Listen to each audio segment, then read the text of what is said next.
Come on, come in. Welcome. Well, hello everyone. Welcome back to another live read. Why is my camera a little... I feel like this is like the right mood lighting for maybe this is the right mood lighting for this chapter. The Tower of Cirith Ungol. What's up, everyone? I'm gonna brighten it a little bit because it's a little too dark. One more notch. That's good. A little bit of a shadow. What's going on, everyone? What do you mean that welcome hasn't aged too well? Perfect lighting here. Perfectly sets the mood. I'm pretty excited.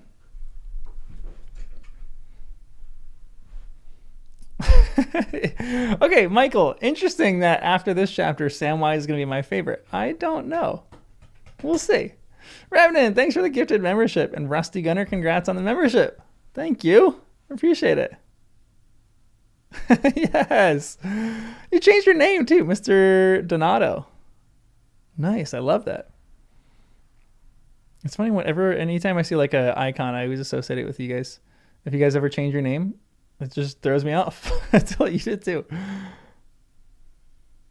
How much I make with the current state of the channel? That's actually an interesting question. Because I'm publishing weekly videos, I'm making, it depends on the month, anywhere from about $2,000 to about $4,000. Some months a little bit up on that, some months a little bit less. So it's not anything crazy. It's not like, life-changing money right now, but it's freaking so fun to do this. I'm pretty open about any of that kind of stuff. But I won't get into some of the nitty gritty stuff, but it's pretty fantastic. I'm pretty pleased with it. Yeah,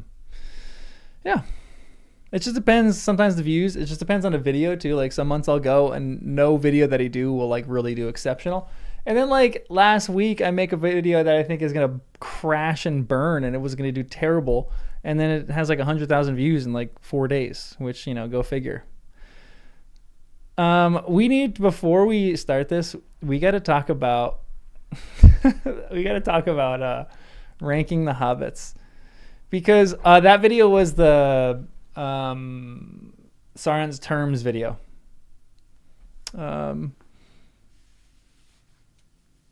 Makes more than you do in a month? Dang, well, I am switching. I had a full-time job. This is like maybe TMI. I had a full-time job. I just stepped down a few months ago. And this is kind of just what I'm doing now. I'm trying to make it on this. But I have like some small little part-time jobs too that I do. So I'm like pouring a lot more time and effort into this, which is why I think it's materializing a little bit more success. And it's freaking fun. I'm just reading Lord of the Rings for the first time and just making video essays about it. Yeah, I know ranking is impossible, but we talked about this before and they're all 99s in my head. They're all 99s to 100. I think it's impossible to do, but as crazy as it sounds, because Michael said before that Sam is going to be my favorite Hobbit, and he's saying that because at the moment Sam, we got a little rain, a little mood. Oh, I love this. It just randomly started raining. I love this. He cancels your membership. Okay, here's the thing, and I want to talk about this for a little bit longer too. There's some characters that are still some of my favorite, but you guys know this whole story. So if I have someone who's not my favorite, like right now, I don't think Samwise is better than the other two Hobbits, or the other three Hobbits, really. Frodo is legendary. Frodo is incredible. The only reason, if the Choices of Master Samwise wasn't in the chapter, he would be easily the fourth best Hobbit. Because that's in there, he moves into the upper echelon of all the Hobbits. We spent so much more time with Pippin and Merry and Frodo than we have with Sam. I love Sam, and he's phenomenal, and he's like the everyman, so he's so relatable. But it's just a little different. This is Sam's book. I hear book 6 is not all about Sam, but I hear someone said that I'll get sick of Frodo in this book, which I don't know if that's really true. I am really excited to write about Frodo and talk about Frodo and why I love him so much in this book. I'm curious what he's going to go through. Gravel Nerd, thanks for the $10 or the 10 euros. I think that's euros with a little level up controller. Thank you. Farmer Maggot, legitimately one of the most legendary characters of all time. I don't know many people who have stood up to a Nazgul, and Farmer Maggot is one of probably the few people in Middle Earth who has been able to. And it's interesting too. I mean, he didn't have him for a long time, but like, man, that deserves a whole book in and of itself. I want to know about Farmer Maggot's life. Crazy stuff. Also, welcome everyone who's new to the channel too. I know we've gotten a few new people in the last few weeks. We haven't been able to stream because we took a week break from reading so I can catch up on all the essays. And now we're in book 6, the first chapter of book 6. This chapter will blow my mind. Hold the phone. How many times am I going to say that? We really need to pull out a bingo card with hold the phone. Interesting. I need to write an essay on that. What else do I say? Come in. Frodo is my favorite Hobbit. And I think that's true because he's so different from book to movie. Sam is different from book to movie, but maybe I think Merry and Pippin are somewhat similar book to movie. Like they're a bit more courageous, not a bit. They're a lot more courageous in the book than they are in the movie. Although they do have good courageous moments in the books as well. I think they're a little bit different, not significantly. I think Sam is a little bit different as well. But Sam is different, and my tune is probably going to change about this. As I read book 6, Sam is different in a negative way. I think in the movie, Sam is really like the key, or in the first 2.5 movies, Sam is like the key for everything. In the books, I think he's at the less so. I think Frodo is a little bit more strong of a character than Sam at this point in the books. That was the same thing. Like in book 1, when I was trashing Aragorn, I didn't have the information. Now when I'm reading, I finished book 5, I think Aragorn is probably my favorite character. I think he's phenomenal. And Michael, I just saw that on Discord because I haven't been able to jump on Discord really at all this week, unfortunately. This week has been hectic for me. So I've just got on and I saw that, but I haven't been able to message you back. So thank you so much for that. I appreciate that. I'm pumped to read that because I want to do that, and then I'm going to do some of his Father Christmas stuff for Christmas. So we probably won't take like a break from reading Lord of the Rings, but maybe we'll just take like one live stream throughout the week, and during Christmas, and we'll just do like reading the Father Christmas stories or something like that. Frodo number 1, Aragorn number 2. I'm so happy that you rank Frodo number 1. Frodo is my favorite in this book so far. I think so highly of him.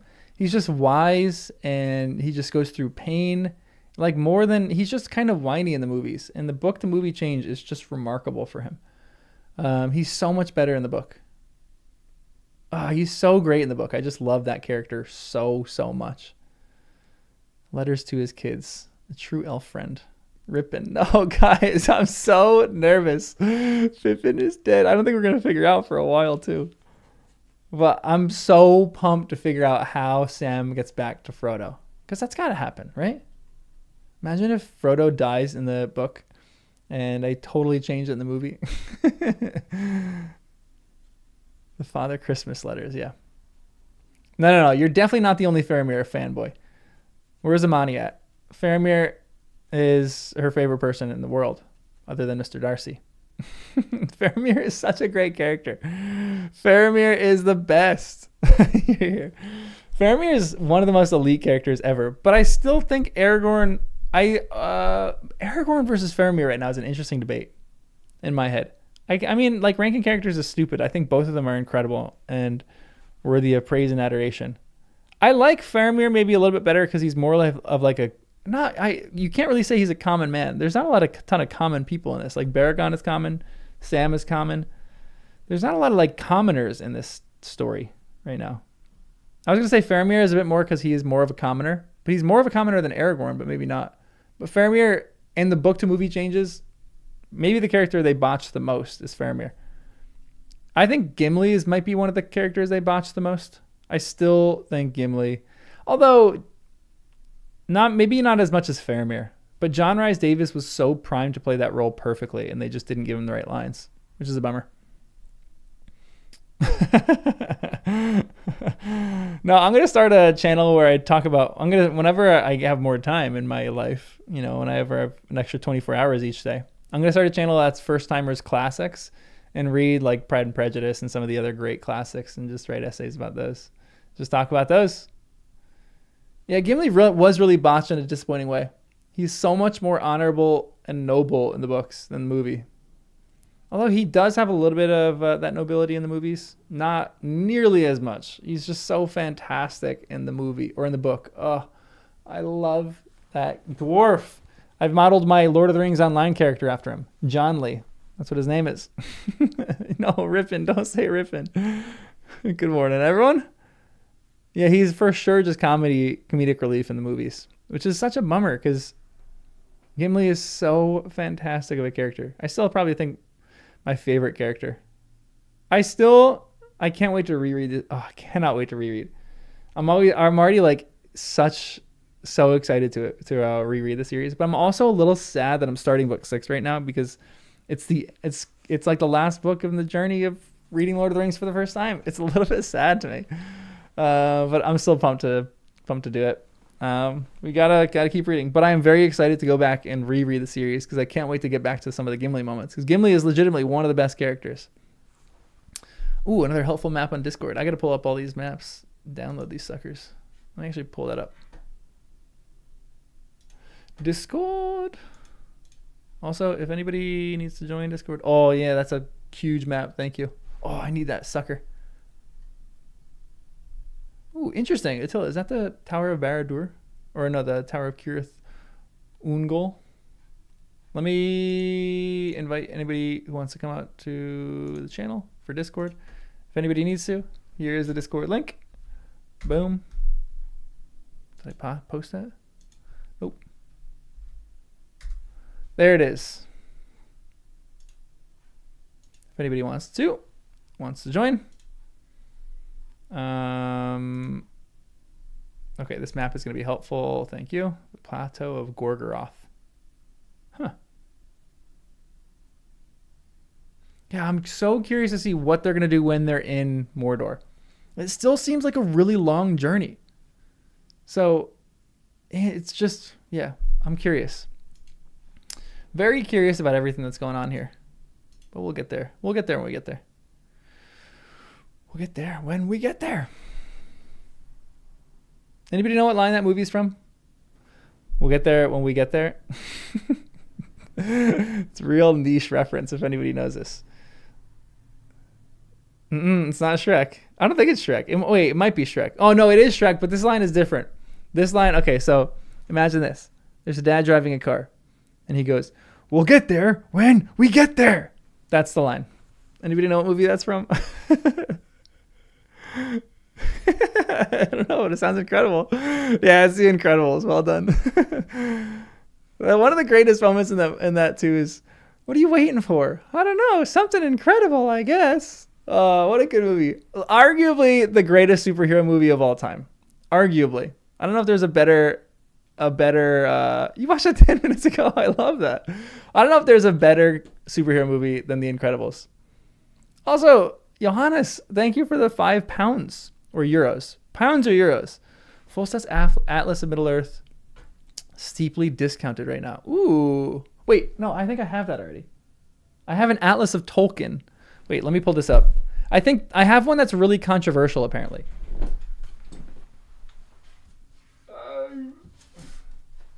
Hold on. Let me take off all these and show you guys what I have.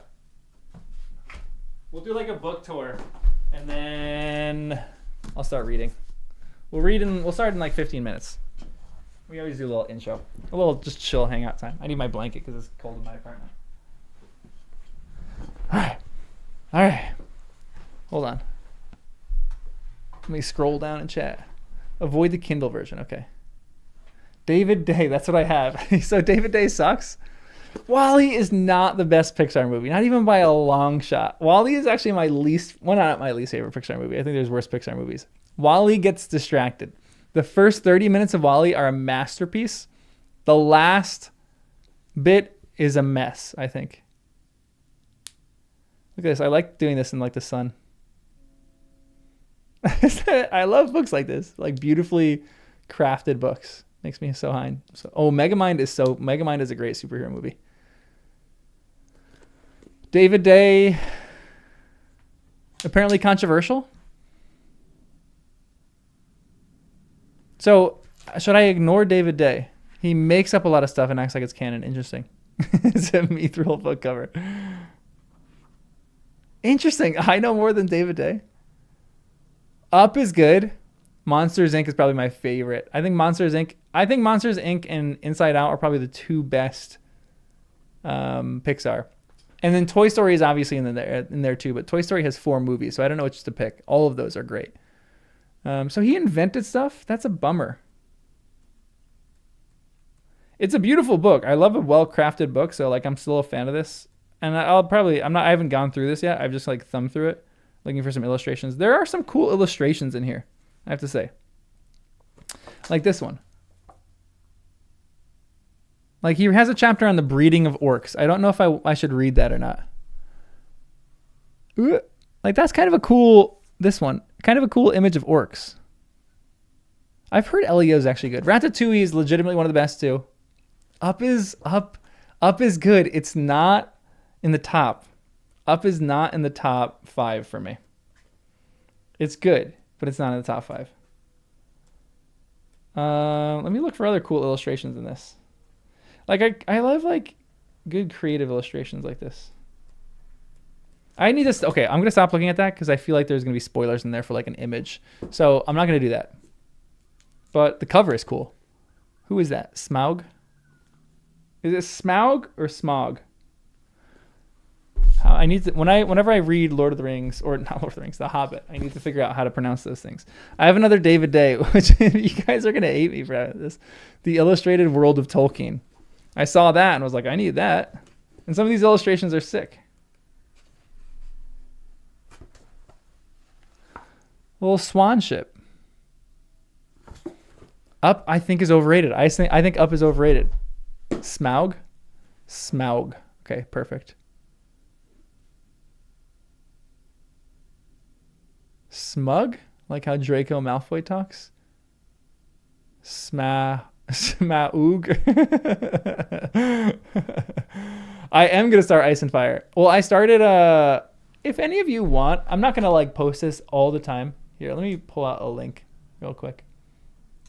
I'm not going to post this all the time because this is like mainly a Lord of the Rings channel. I probably will read, I'll probably read Narnia on this channel because I think there's some good comparison. And maybe some other Lord of the Rings stuff, maybe some like Ursula and who wrote like why am I thinking? Why am I blanking on the name?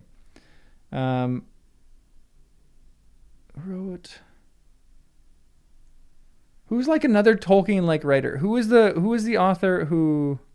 It's a she, and she wrote some great stories. Madeline L'Engle. I'll probably read some of her on this channel, like eventually. But I'm really gonna stick with some Lord of the Rings stuff on this channel, like maybe some other stuff that really like hits on the same like tone as Tolkien. But I feel like Game of Thrones is a little bit different of like a story. So I'm going to do that on a totally separate channel.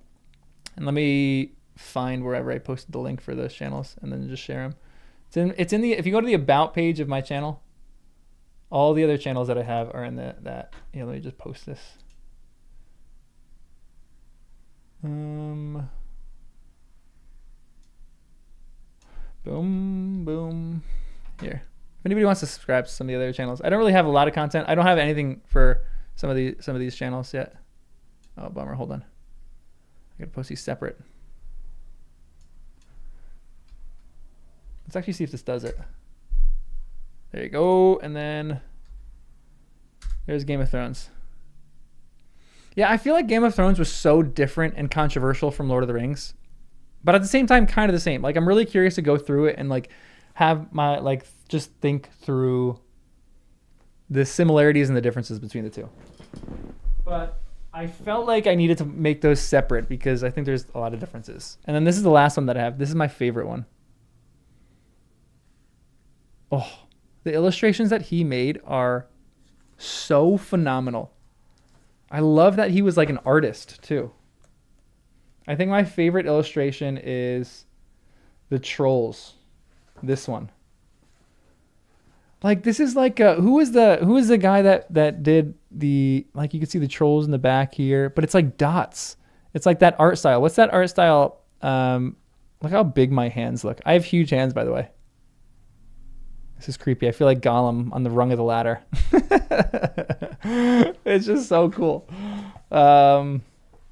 Who was the... I totally blanked. My mind just farted. Pointillism. Yeah, Pointillism.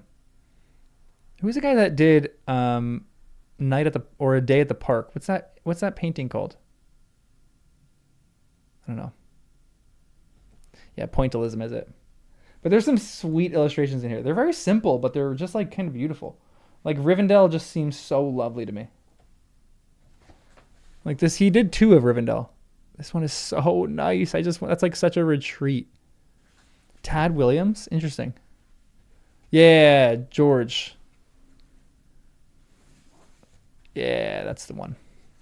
Hand modeling. No, my hands are too freakishly big for that. There's an image when I was in college. I went out to like dinner with some of my friends, and we were like just snapping pictures after. And I was holding like just the food that we had in like 2 trays, and my hand was over both trays, and they took a picture, and it looked like my hands were grabbing both of them, and I got roasted for how big my hands looked. Yeah, but these illustrations are just so cool and beautiful. I'm just such a fan of them. Like a lot of the Hobbit illustrations, like he does the Smaug one. It's just so cool.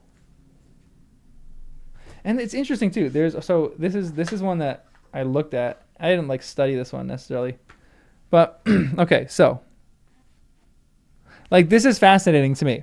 This gives you a little bit of a deep dive on like what was going on in Tolkien's mind a little bit. Maybe. Like this is the image of Smaug. And if you look at this is obviously Bilbo, right? And he's like shrouded in smoke because I guess he has the ring on. Like I'm curious. I'm really curious. I can't wait to read the letters of Tolkien too. Like there's a lot of reading that we have left. But I'm really curious to read the letters and all that other good stuff. 1 second. Let me switch back to this. But yeah, I'm going to start Game of Thrones soon.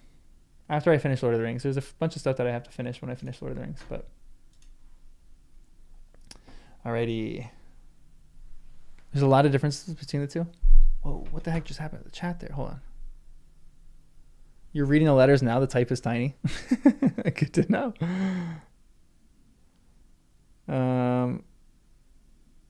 Wait, yeah, George. I put the link in chat above. So here, let me throw it again. I think I have it still copy pasted.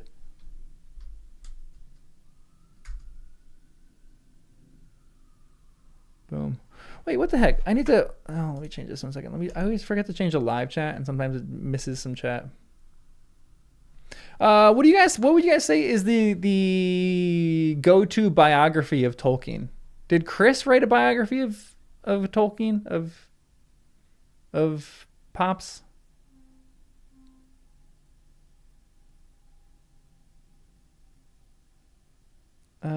First couple of books of Pratchett's. I've heard Discworld does start slow potentially and then go there, but I'm definitely planning to start Discworld sometime soon. I don't know if it's gonna be on this channel or something else, but we'll get there. We'll get there eventually. There's a lot of stuff that I'm gonna read. Like I don't know how many channels I'm gonna start. I probably won't start that many. I'll probably do a lot of like interspersing of these channels.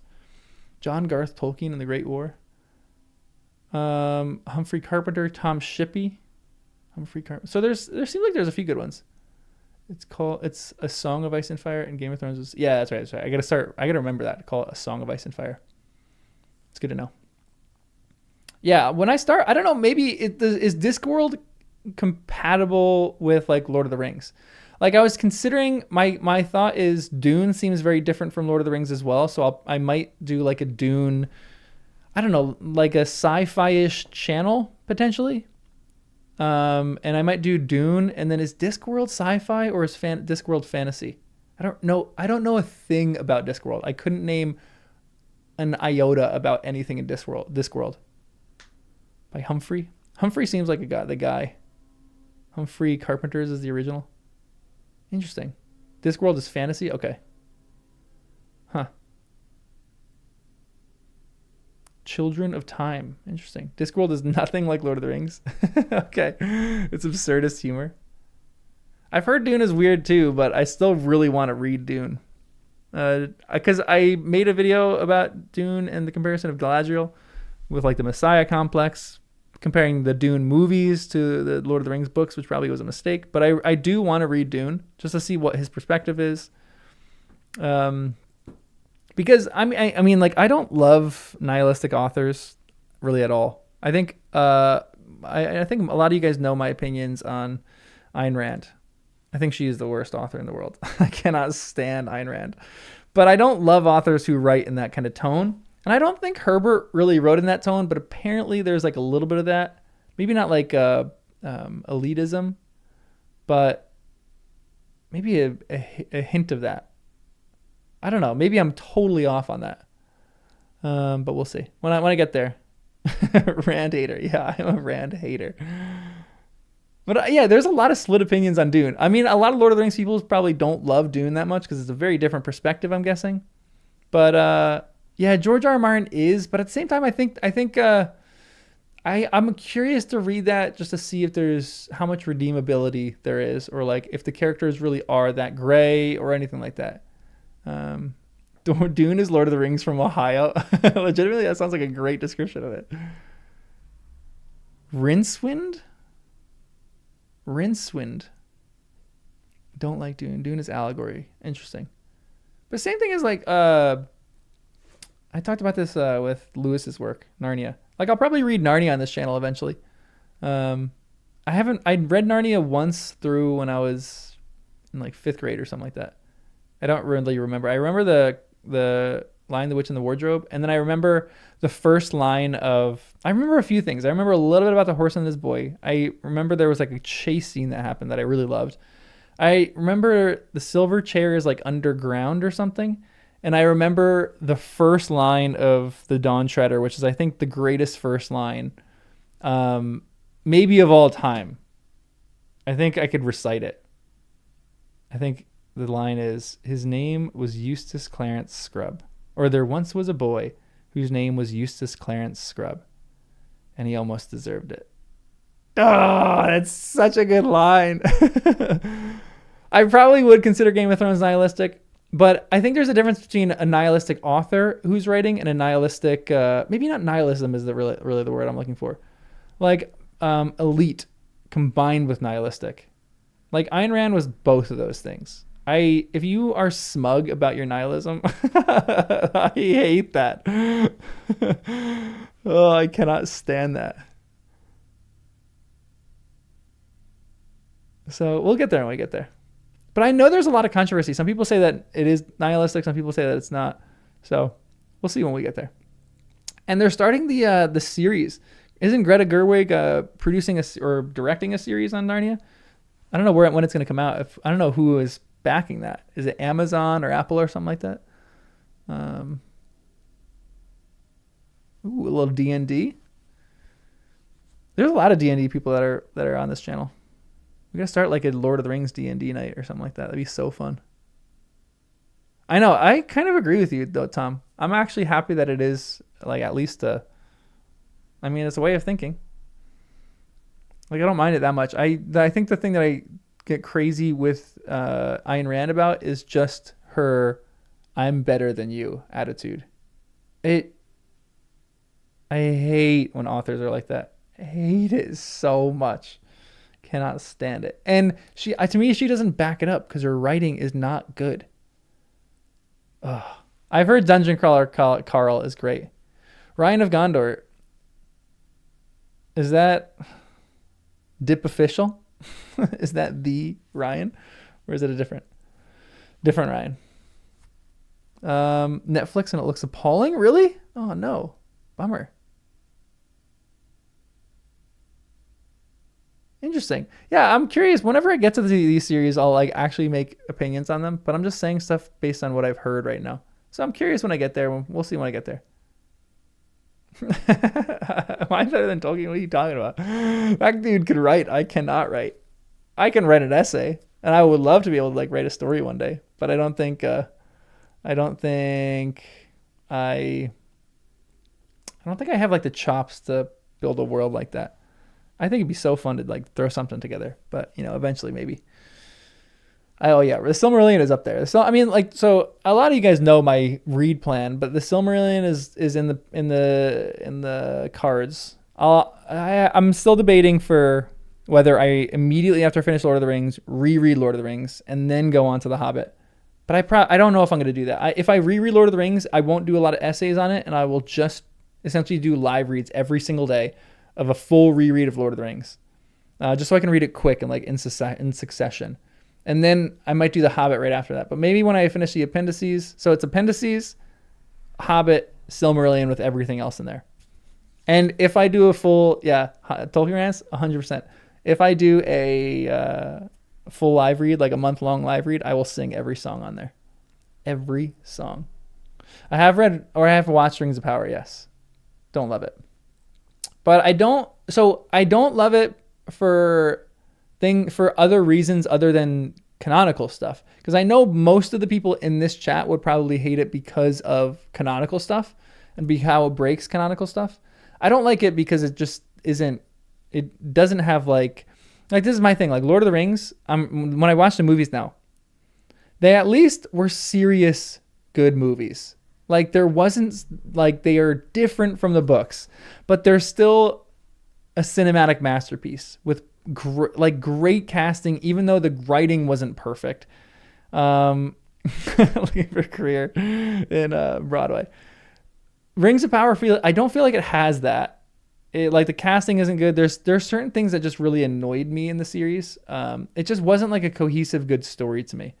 But I maybe if I'm like if I talk about media and books like that, I like talking about it more in like positive ways. So I don't want to like always be negative Nancy's, but yeah, I don't know. I know some of you guys didn't like the Lord of the Rings movies too, but I think at least they're cinematic masterpieces. Like if you guys had the movies or if you guys had the books eliminated in your mind, I think you probably would consider those as at least decent movies. but all of us compare the movies with the books, and the books are just better. George, I'm with you. I think it's I legitimately still think that it is the greatest movie trilogy, just movies. They're the greatest 3 movies of all time. But they don't hold a candle to Lord of the Rings, the book. But maybe a lot of you disagree with me. I think one of my favorite movies is The Social Network. I love the storytelling in that one. Anything with like snappy, good storytelling. What's your guys' favorite movie? I will start reading. I promise. Sorry. Yeah. How about we start reading it too? So it's 1:53. I just chat for too long on this. Sorry, Lime Mango. I'll start in 5 minutes. Music and Rings of Power are good. I've heard K-Pop Demon Hunter is actually great. Favorite movie is Casablanca. Yeah, this isn't just a chat with me stream. I kind of said that 5 minutes ago. I said I'll start reading whenever I finish looking at those books, which we finished 10 minutes ago. I've heard K-Pop Demon Hunter is great. So, The Princess Bride, interesting. That's a great movie. Top tier movie. One cannot pick one favorite movie. Dead Poet Society is great. Batman Begins is great. I love that you said Batman Begins and not The Dark Knight. I think the Batman Begins is better than The Dark Knight. Sound of Music, great. Cinderella. Yeah,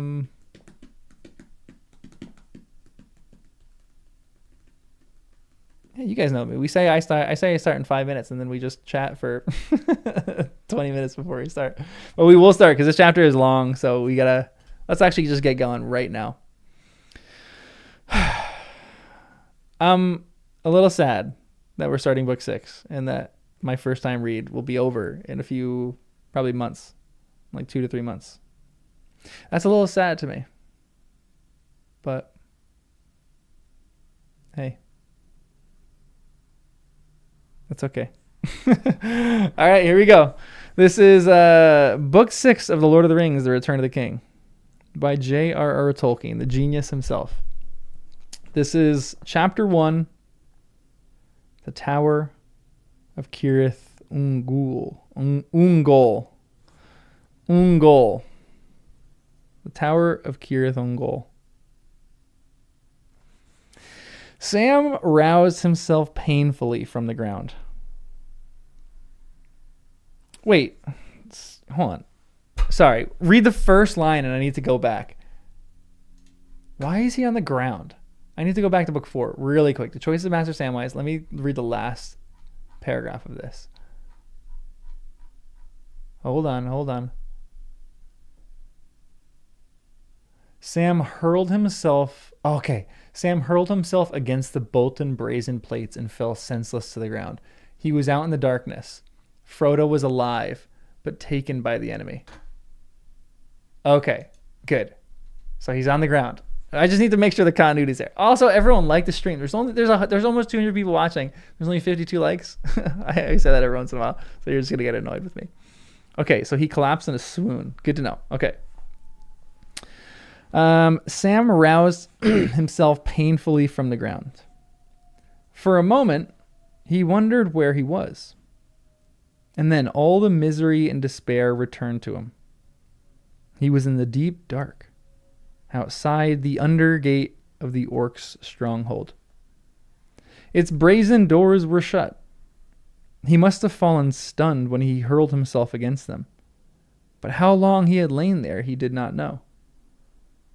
Then he had been on fire, desperate and furious. Now he was shivering and cold. Huh. I guess that's just coming off of a bit of like adrenaline.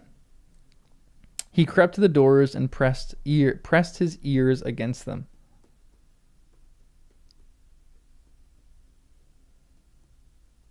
Huh.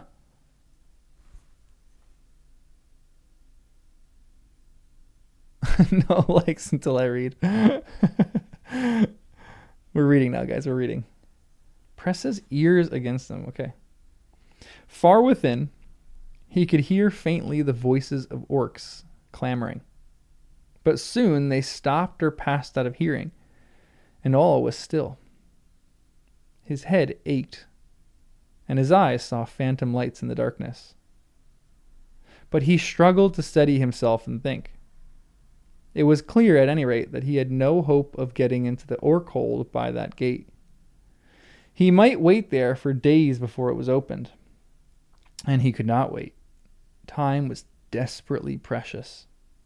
He no longer had any doubt about his duty. He must rescue his master or perish in the attempt. Now, this is an interesting decision. So this, to me, is the choice of Master Samwise.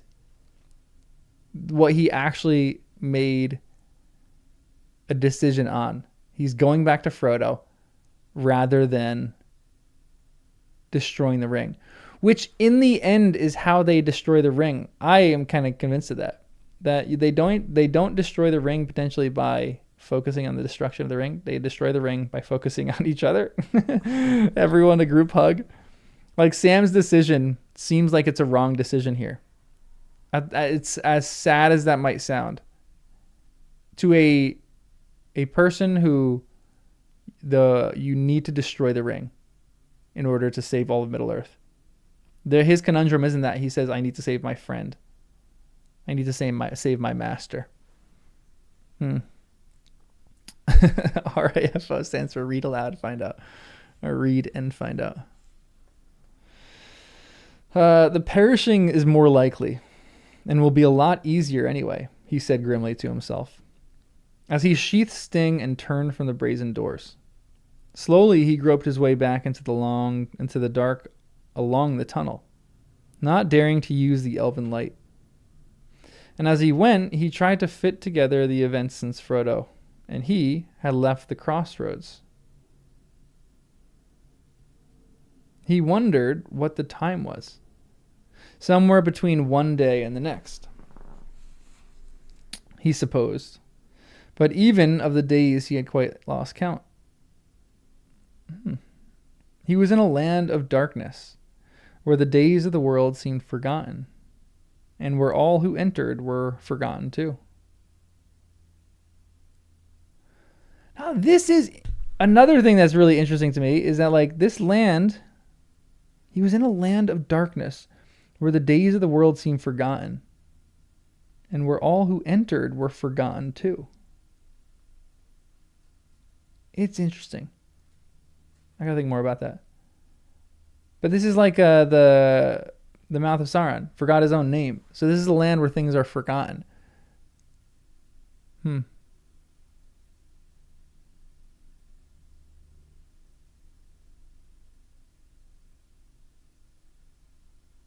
Sam made the wrong decision here, arguably with the same virtue that led Sam astray here. Interesting.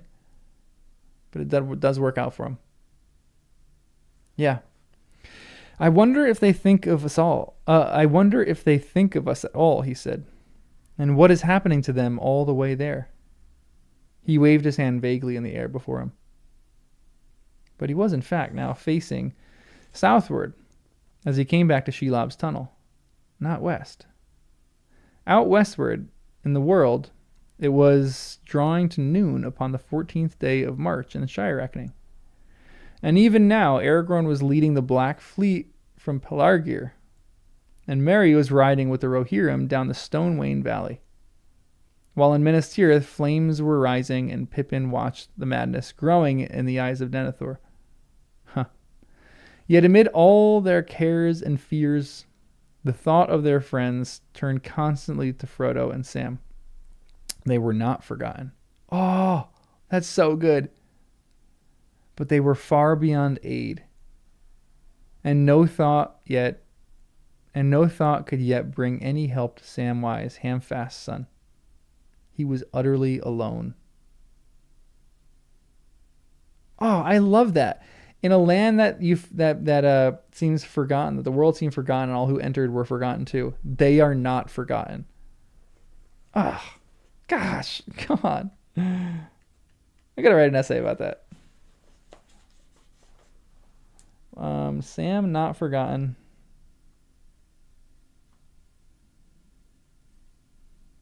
In the Forgotten Land.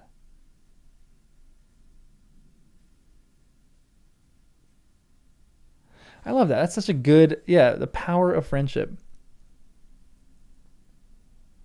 Is this at the very moment Denethor was looking in the Palantir? Interesting. Yeah, everyone take a shot. I said I'll write an essay about this. Maybe he'd... No, so, I mean, we were talking about this a while ago, but he wouldn't have been able to see Frodo being taken. Because it's past that. The Palantir is his communication with Sauron. Maybe, like, Sauron knows that he's been taken or something like that. I don't know. I don't think he would know. I don't think Denethor went mad because he saw the ring being taken. Maybe there's something in there about that. Let's keep reading. He came back at last to the stone door of the Orc Passage, and still unable to discover the catch or bolt that held it, he scrambled over as before and dropped softly to the ground. Then he made his way stealthily to the outlet of Shelob's tunnel, where the rags of her great web were still billowing and swaying in the cold airs. For cold they seemed to Sam after the noisome darkness behind, but the breath of them revived him. He crept cautiously out. All was ominously quiet. The light was no more than that of dusk at a dark day's end. The vast vapors that arose in Mordor and went streaming westward passed low overhead. A great welter of clouds and smoke now lit again beneath them with the sullen glow of red. Sam looked up toward the Orc Tower, and suddenly from its narrow windows lights stared out like small red eyes. He wondered if they were some signal. Oh, interesting. His fear of the orcs, forgotten for a while in his wrath and desperation, now returned. As far as he could see, there was only one possible course for him to take. He must go on and try to find the main entrance to the dreadful tower. But his knees felt weak, and he found that he was trembling. Drawing his eyes down from the tower and the horns of the cleft before him, he forced his unwilling feet to obey him. And slowly, listening with all his ears, peering into the dense shadows of the rocks beside the way, he retraced his steps, past the place where Frodo fell, and still the stench of Shelob lingered. And then on and up, until he stood again in the very cleft where he had put on the ring and seen Shagrat's company go by. I mean, it might be Shagrat, but it's really Shagrat.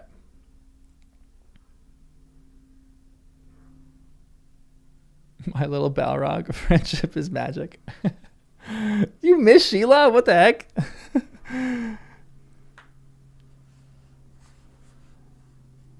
Sarah, welcome back. Shelob is terrifying. Shagrat is fine pronunciation. Yes, love that. Shagrat is a really cool orc, to be honest. Shelob is your wife. Oh gosh, don't tell your wife that.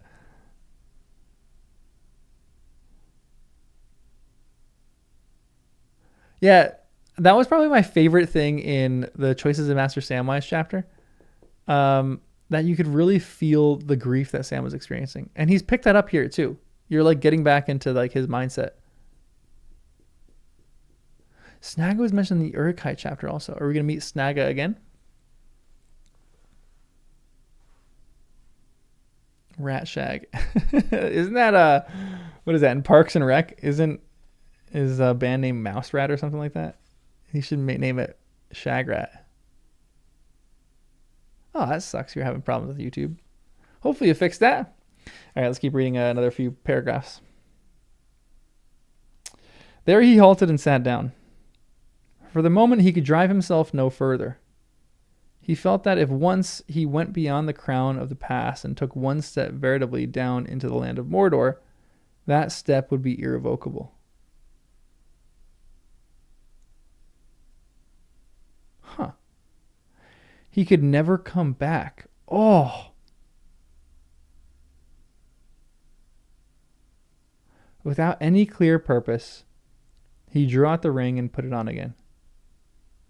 Immediately, he felt the great burden of its weight and felt afresh, but now more strong and urgent than ever, the malice of the eye of Mordor, searching, trying to pierce the shadow that it had made for its own defense, but which now hindered in its unquiet and doubt.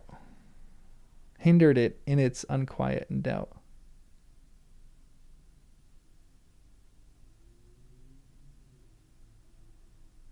Now,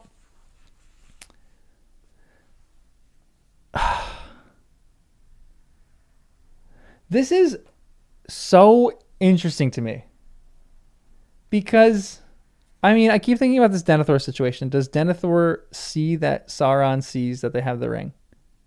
Not that they have the ring, but that the ring is in his purview, like it's in Mordor. And if Sauron knows that, like, if when Sam is putting on the ring now, the Nazguls, are the Nazgul drawn to the power of the ring like they are in the movies? I don't think that's necessarily the case.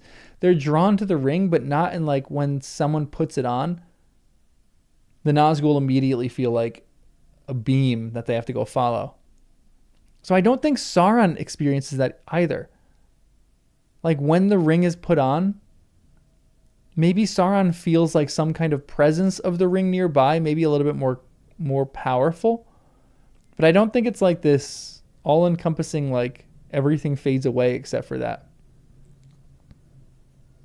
So he's just uneasy. So maybe when Sam puts on the ring, he feels what Sauron feels, but not the other way around. Maybe that's necessarily kind of the power of the ring. And it probably gives off some kind of aura too.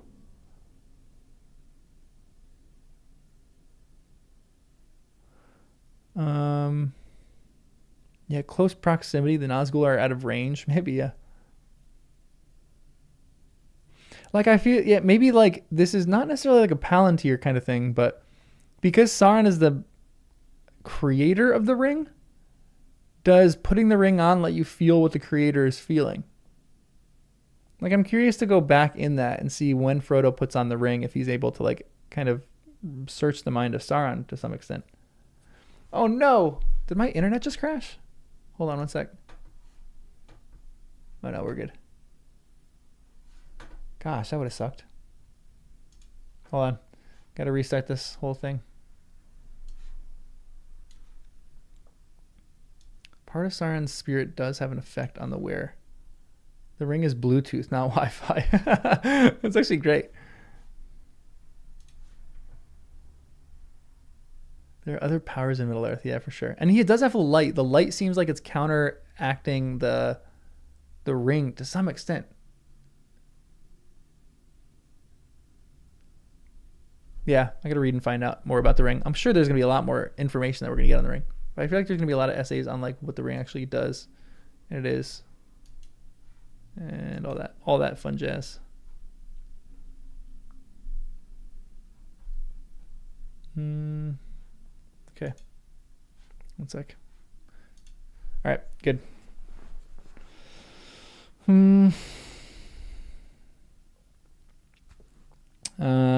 As before, Sam found that his hearing was sharpened, but that to his sight, the things of this world seemed thin and vague. The rocky walls of the path were pale, as if seen through a mist. But still, at a distance, he heard the bubbling of Shelob in her misery. Huh. And harsh and clear, and very close it seemed. He heard cries of the clash of metal. He sprang to his feet and pressed himself against the wall beside the road. He was glad of the ring, for he was yet another company of orcs on the march. Or so, at first, he thought. Then suddenly he realized that it was not so. His hearing had deceived him. The orc cries came from the tower, whose topmost horn was now right above him, on the left hand of the cleft. Sam shuddered and tried to force himself to move. There was plainly some devilry going on. Perhaps in spite of all orders, the cruelty of orcs had mastered them, and they were tormenting Frodo, or even savagely hacking him to pieces. He listened, and as he did, a gleam of hope came to him. There could not be much doubt. There was fighting in the tower. The orcs must be at war among themselves. Shagrat and Gorbag had come to blows. Faint as was the hope that his guest brought him, it was enough to rouse him. There might be just a chance. His love for Frodo rose above all the other thoughts, and forgetting his peril, he cried aloud, "I'm coming, Mr. Frodo."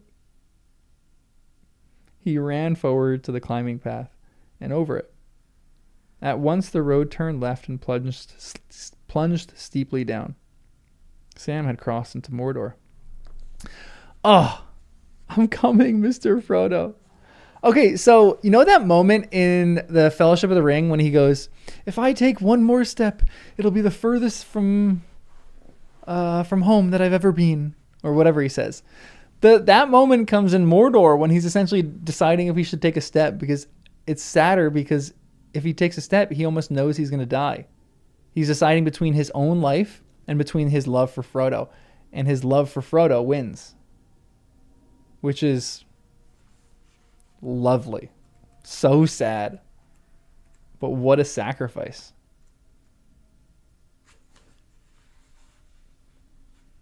Yeah, he's afraid of crossing into Mordor, but he does it for love.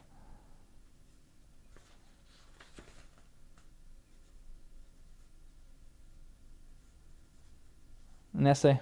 One more step. The idea of like to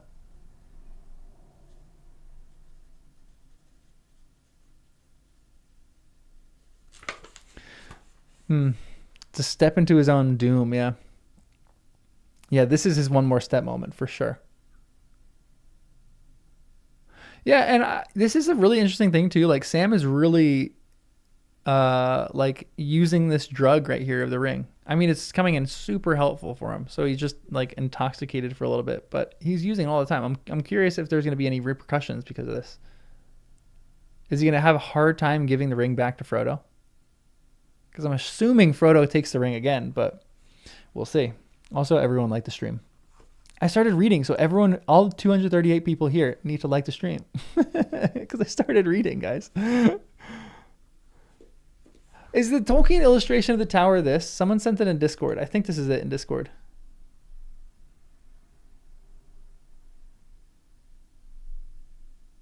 Hold on. This little sucker. Is that the Tolkien illustration? That's cool. That's not what I pictured. But it makes sense, though. It looks like it's carved into the rock, which is kind of cool. That's not the Tolkien one? That's Alan Lee. I love Alan Lee, though. I have to say, I don't know if he's controversial or not. I love his illustrations. They're so good.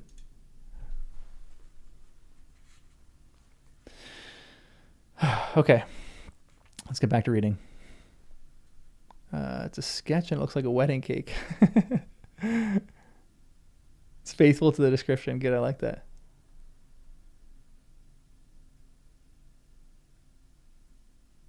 Tolkien was no Alan Lee. Yeah, I kind of with you that. Tolkien, I love his illustrations, but Alan Lee's are so good. I love his illustrations. I'm glad that he's not controversial and that people like him. All right, let's keep reading because we've only gotten a page in. There's a lot of this chapter left. He took off the ring, moved it maybe by some deep premonition of danger, though to himself he thought only that he wished to see more clearly. Better have a look at the worst, he muttered. No good blundering about in a fog. Hard and cruel and bitter was the land that met his gaze. Before his feet, the highest ridge of the Efelduath fell steeply in great cliffs down into a dark trough, on the further side of which there rose another ridge, much lower, its edge notched and jagged with crags like fangs that stood out black against the red light behind them. It was the grim Morgai, the inner ring of the fences of the land. Far beyond it, but almost straight ahead, across a wide lake of darkness dotted with tiny fires, there was a great burning glow.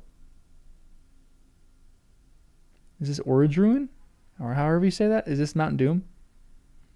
And from it, are those the same thing? Is Orodruin just the Black Tower, Barad-dûr? Is that another name for the Black Tower?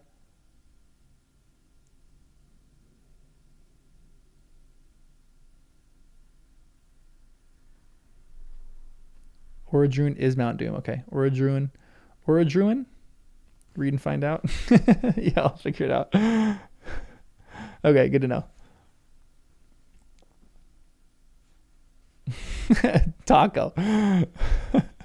Rather than read and find out. Grim Morgai. Interesting. Okay. Far beyond it, but almost straight ahead, across a wide lake of darkness dotted with tiny fires, there was a great burning glow, and from it rose in huge columns a swirling smoke, dusty red at the roots, black above, where it merged into the billowing canopy that roofed in all the accursed land. Sam was looking at Orodruin, the mountain of fire. Gosh, I just need to read ahead. Will you guys just tell me to read ahead? Just keep reading. Just kidding. You guys tell me that all the time. Ever and anon, Tolkien's favorite little phrase. The furnaces far below its ashen cone would grow hot, and with great surging and throbbing pour forth rivers of molten rock and from chasms in its side. Some would flow blazing toward Barad-dûr down the great channels. Some would wind their way into the stony plain until they cooled and lay like twisted dragon shapes, vomited from the tormented earth. In such an hour of labor, Sam beheld Mount Doom, and the light of it, cut off by the high screen of the Efelduath, from those who climbed up the path from the west, now glared against the stark rock faces, so that they seemed to be drenched with blood. In that dreadful light, Sam stood aghast for now. Looking to his left, he could see the tower of Cirith Ungol in all its strength. The horn that he had seen from the other side was only its topmost turret. Its eastern face stood up against 3 great tiers from a shelf in the mountain wall far below. Its vast back was to a great cliff behind, from which it jutted out in pointed bastions, one above the other, diminishing as they rose, with sheer sides of cunning masonry that looked northeast and southeast. About the lower tier, 200 feet below where Sam stood now, there was a battlement. There was a battlemented wall enclosing a narrow court. Its gate upon the near southeastern side opened on a broad road, the outer parapet of which ran upon the brink of a precipice, until it turned southward and went winding down into the darkness to join the road that came over the Morgul Pass. Then on it went through a jagged rift in the Morgai out in the valley of Gorgoroth, and away to Barad-dûr. The narrow upper way on which Sam stood leapt swiftly down by stair and steep path to meet the main road under the frowning walls close to the tower gate. As he gazed at it, suddenly Sam understood, almost with a shock, that this stronghold had been built not to keep enemies out of Mordor, but to keep them in.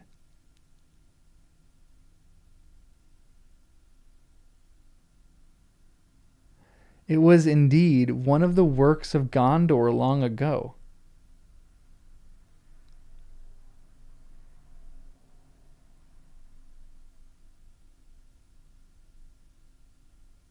Weird. An eastern outpost of the defenses of Ithilien, made when, after the last alliance, men of Westerness kept watch on the evil lands of Sauron where his creatures still lurked. But as with Narcost and Carcost, the towers of the teeth. Narcost and Carcost? Are those the towers of the Black Gate? At the Black Gate. Okay, at the Mornon. Okay, excellent. The towers of the teeth. So here too the vigilance had failed. So interesting. So the two towers at the Black Gate were created. Was the Black Gate made by this alliance too, the men of Westerness, to keep them in?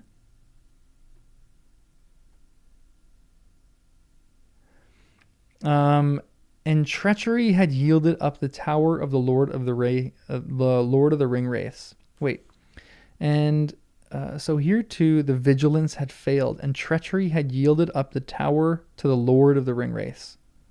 And now for long years it had been held by evil things. Since his return to Mordor, Sauron had found it useful, for he had a few servants but many slaves of fear. And still its chief purpose, as of old, was to prevent escape from Mordor. Though if an enemy were so rash as to try and enter that land secretly, then it was also a last unsleeping guard against any that might pass the vigilance of Morgul and Shelob. Wait, what is he talking about there? Though if an enemy were so rash as to try and enter that land secretly, then it was also a last unsleeping guard against any that might pass the vigilance of Morgul and of Shelob. Okay, interesting. This is crazy. So they just built the towers, but Sauron built the gate. Okay, interesting. Huh.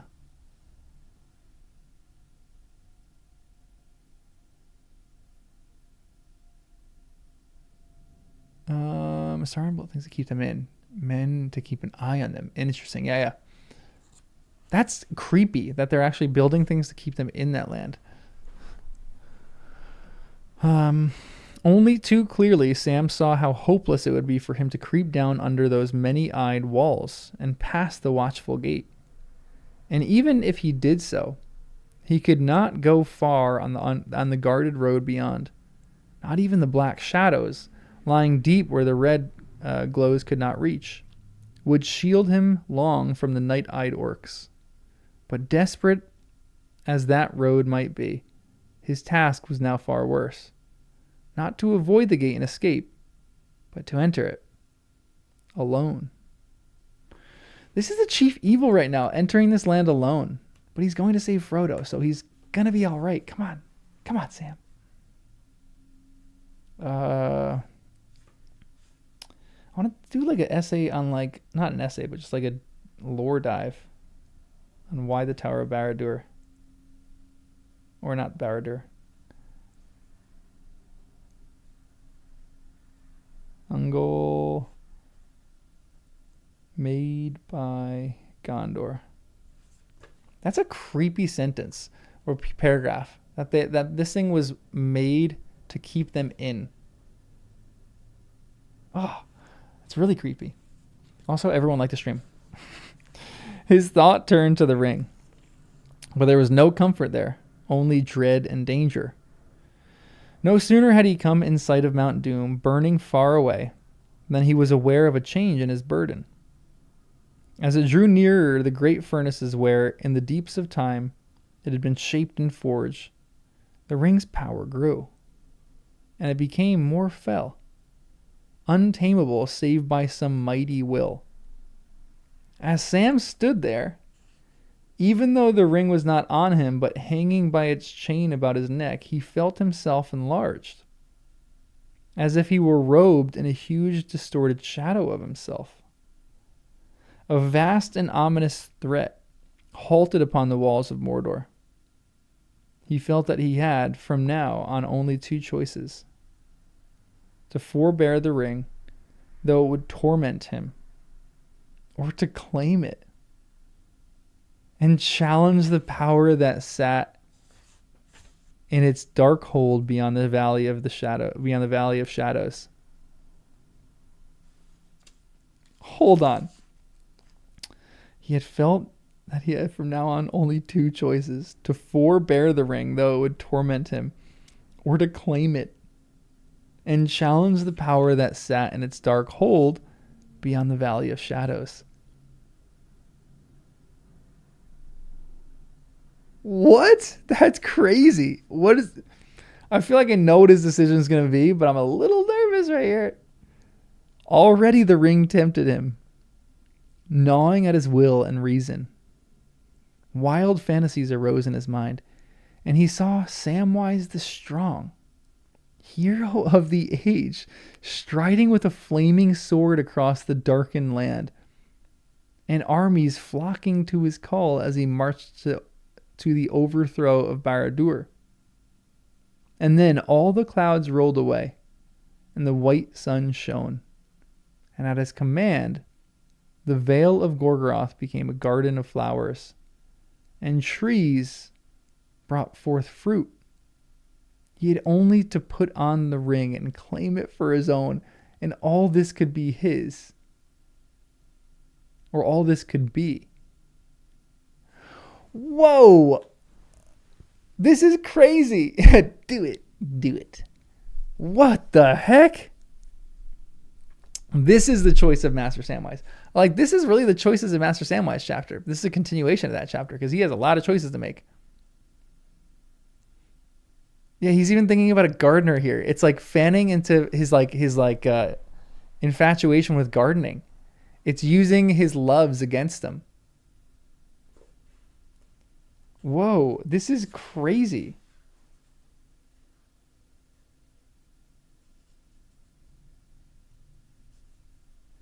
The choice of Sam. Wear or claim, or not wear, forbear or claim. The moment the ring tempts him. That's such an interesting idea. He's the king of the gardeners, yeah. And yeah, this is Oakley, such a good point. Imagining what it does to Boromir now. Yeah, it's using his love against him. it really makes me want to do a deep dive on all what each person in the Fellowship would feel or experience, like what they would see. This is almost like the Mirror of Erised. Like they see what they desire deeply, and it's literally right in front of them. It's not something that's like hard to attain. It is the mirror. It's the Mirror of Erised mixed with like, I can give you this immediately, but I'm not gonna master you. In that hour of trial, it was the love of his master that helped most to hold him firm.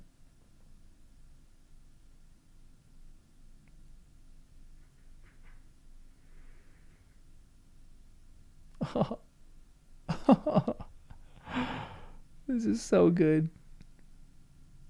But also, deep down in him lives still unconquered his plain hobbit sense.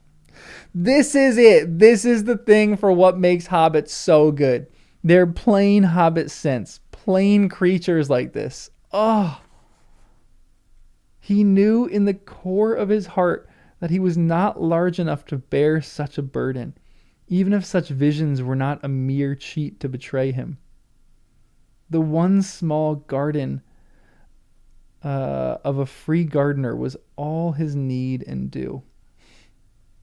Not the garden swollen to a realm, his own hands to use, not the hands of others to command.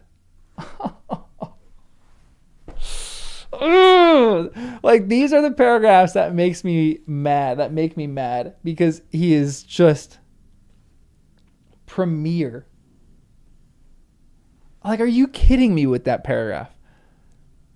In that hour of trial, it was the love of his master that helped most to hold him firm. But also, deep down in him, lived still unconquered his plain hobbit sense. He knew in the core of his heart that he was not large enough to bear such a burden, even if such visions were not a mere cheat to betray him. The one small garden of a free gardener was all his need and due, not a garden swollen to a realm, his own hands to use, not the hands of others to command. So many essays just in that one paragraph alone. Oh, just contentment. Like, I think the thing that breaks the ring's power is contentment. I think that's almost why Frodo is able to bear the ring so well. Because out of every character in this entire story, he might be the most content. But I guess maybe, actually to some extent, I don't think he's going necessarily out of a desire to save the Shire. I think he's going out of his love for the Shire. And inevitably that turns into his desire to save the Shire. But yeah, the ring magnifies ambition, and yeah, agreed, Sam doesn't have any. Well, he does. Like, his ambition is to garden more. And so the ring is using that to try to tempt him. But Sam's ambition is like, you know what? I want to garden more myself. I don't want other people to garden for me. This is so good. Yeah, he tells him to get you gone. I am praying that Rosie Cotton is in the story. If she's not, I'm actually going to be a little bummed about that. That will be a good change from movie to book, that they give Sam a little love interest. I need her to be in this story. I need Sam to have a love and to have children, because we need more children like Samwise. Please. All right, let's keep reading. What a good paragraph. And anyway, all these notions are only a trick, he said to himself. He'd spot me and cow me before I could so much as shout. He'd spot me pretty quick if I put the ring on now, in Mordor. Well, all I can say is things look as hopeless as a frost in spring. What a good gardening metaphor right there, or analogy. Just when being invisible would be really useful, I can't use the ring. Oh, he like has this moment he knows.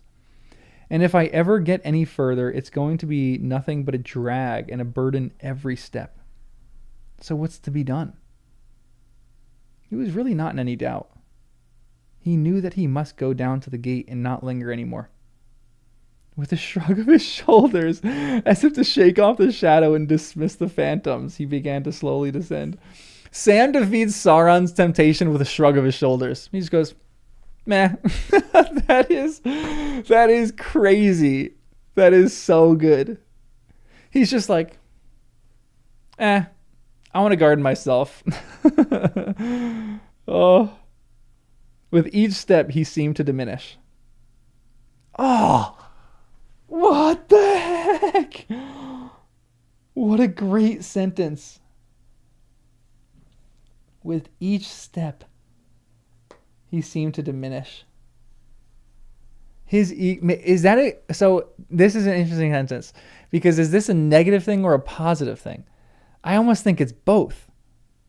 Sam's going into this forgotten realm. Like, this is, guys, this is one of the best sentences that I've read in this chapter in all of Tolkien's work, because it's doing both. He's going into this forgotten land where Sam is purposefully, because of this land, becoming less important.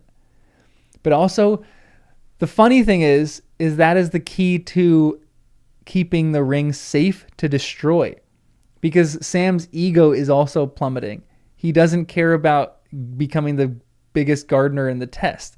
He's diminishing, and that is to the credit of both him and, I think, how you need to destroy the ring. Oh, so good. Oh my gosh. Why is this book so good? With each step, he seemed to diminish. Oh.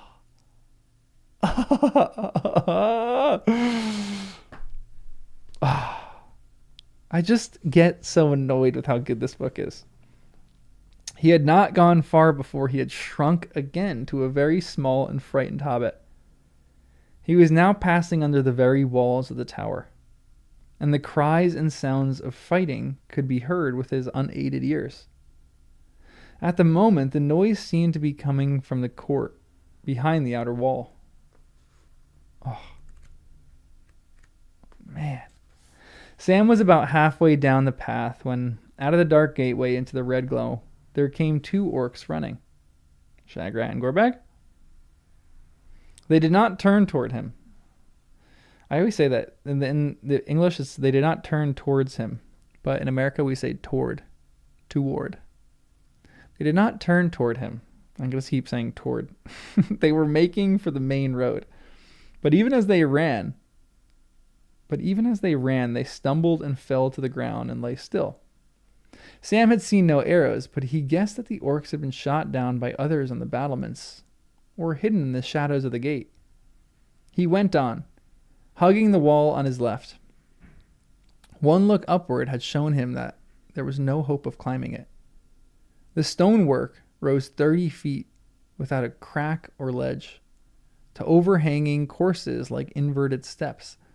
The gate was the only way. He crept on. And as he went, he wondered how many orcs lived in the tower with Shagrat, and how many Gorbag had, and what they were quarreling about, if that was what was happening. Shagrat's company had seemed to be about 40, and Gorbag's more than twice as large. But of course, Shagrat's patrol had only been a part of his garrison. Almost certainly they were quarreling about Frodo and the spoil. For a second, Sam halted, for suddenly things seemed clear to him, almost as if he had seen them with his eyes. The mithril coat. Of course, Frodo was wearing it, and they would find it. And from what Sam had heard, Gorbag would covet it. And from what Sam had heard, Gorbag would covet it. But the orders of the Dark Tower were, at present, Frodo's only protection. And if they were set aside, Frodo might be killed outside, or might be killed out of hand at any moment. "Come on, you miserable sluggard," Sam cried to himself. Now for it. He drew Sting and ran toward the open gate.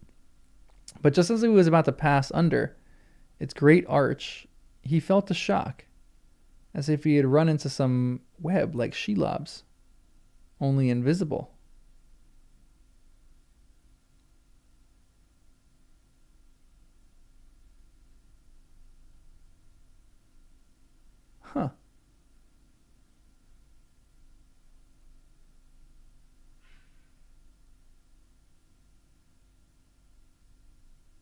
I didn't freeze.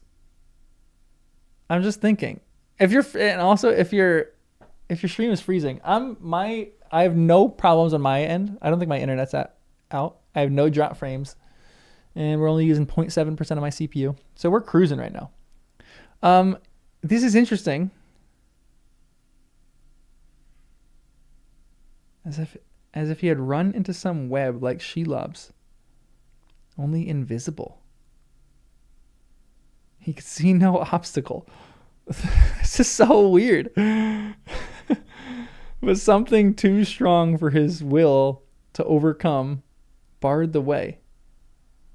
He looked about, and then within the shadows of the gate he saw 2 watchers. What are the watchers? They were like great figures seated upon thrones. Each had 3 joined bodies and 3 heads facing outwards and inwards and across the gateway. The heads had vulture faces, and on their great knees were laid claw-like hands. They seemed to be carved out of huge blocks of stone, immovable, and that they were aware. Some dreadful spirit of evil vigilance abode in them. They knew an enemy. This is so creepy. Visible or invisible, none could pass unheeded. They would forbid his entry or his escape.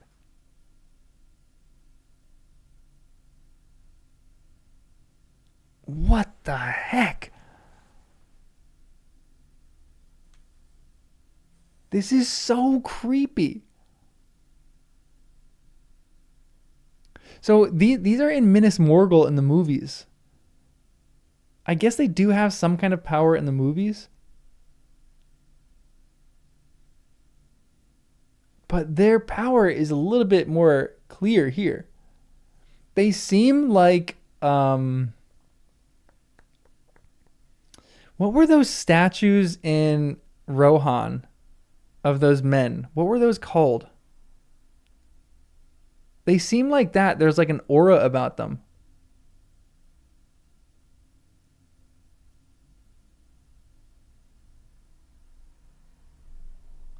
The sentient evil Argonath? Wait, is that it? Were those the Argonath? The Pukul men. I'm thinking of the Pukul men. Thank you. I think the Pukul men, yeah. Because those were like kind of like statues, like frozen in time. What are these? Are there if anybody has images of this, can someone throw those in the Discord? Because I would love to see what these actually look like, what like artist rendering of these are. This reminds me of something like demonic. I don't know. Yeah, the Pukul men were nice looking. It seems like the negative version of the Pukul men, to be honest. Like the Pukul men are almost like not really, because they're kind of evil at the same point, but they're like more neutral. They almost seem like the positive versions of the Guardians in Mulan. Or these guys are the negative version of that. Spirits trapped in statues, for sure. This feels like spirits trapped in statues to some extent, though. Like I feel like that. You know what I mean? Also, if anyone wants to join the Discord, let me just throw a link here. They're more like Argonath than Pukul. Okay. But when they passed the Argonath, did they have like an experience like this? Like, I need to reread that section now. I need to reread every section. Like, when they were... Aragorn had a moment. But did the rest of them have a moment? Oh, creepy. This is the movies. Here, everyone. Attila, thank you. That's so creepy. Honestly, that's a great depiction of them in the movies.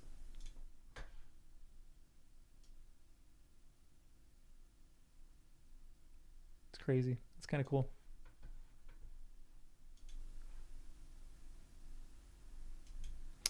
Whoa! Built by the Númenóreans? I don't know that yet. I got a lot to read, a lot of stuff a lot of lore to get into. Argonath, we're showing Isildur and Anorian.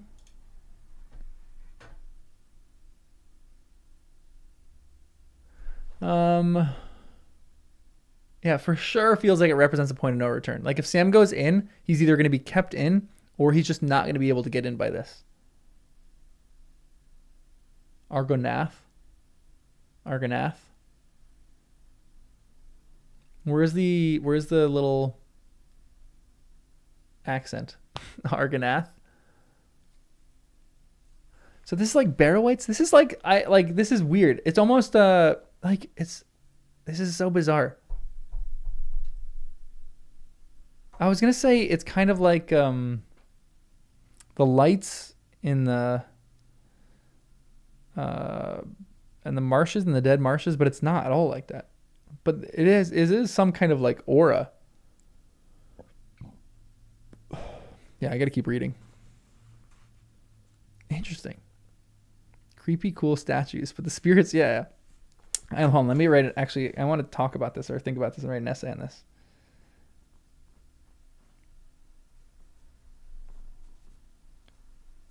The Watchers, because they have an aura in Minas Morgul, but I guess they don't necessarily. Maybe they didn't want to put another aura on them in Cirith Ungol, but maybe, I don't know. Yeah, like sentient gargoyles is honestly a great depiction of them. This is magic, such as Galadriel deplored. Interesting.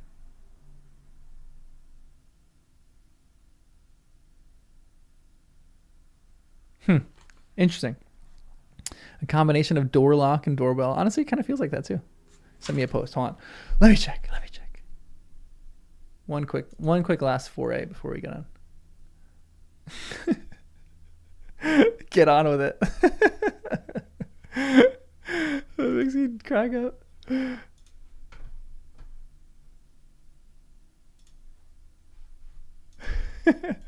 That's hilarious. All right. Let's keep reading. Here we go. Hardening his will, Sam thrust forward once again and halted with a jerk, staggering as if from a blow upon his breast and head. Hardening his will, Sam thrust forward once again and halted with a jerk, staggering as if from a blow upon his breast and head. Then, greatly daring, because he could think of nothing else to do, answering a sudden thought that came to him, he drew slowly out of the phial of Galadriel. Or he drew slowly out the phial of Galadriel and held it up. Its white light quickened swiftly, and the shadows under the dark arch fled. The monstrous watchers sat there cold and still, revealed in all their hideous shape. Oh, it's so good that they're actually revealed, but they're hideous, but they're still just revealed. For a moment, Sam caught a glitter in the black stones of their eyes, the very malice of which made him quail. But slowly, he felt their will waver and crumble into fear. Chills. He sprang past them. But even as he did so, thrusting the phial back into his bosom, he was aware, as plainly as if a bar of steel had snapped to behind him, that their vigilance was renewed. And from those evil heads there came a high, shrill cry that echoed in the towering walls before him. Far up above, like an answering signal, a harsh bell clanged a single stroke.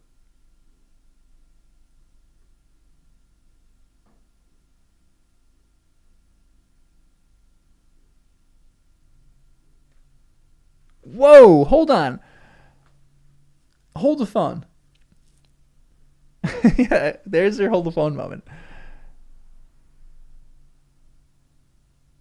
Wait, they turned him into a quail? Can I, which made him quail. We're going to write a funny essay on that. That's so good. I love that. The very malice of which made him quail. Quail. Love that. That's our next duck moment. Hold the file. Yeah, it needs to be hold the file from now on rather than hold the phone. Hold the file.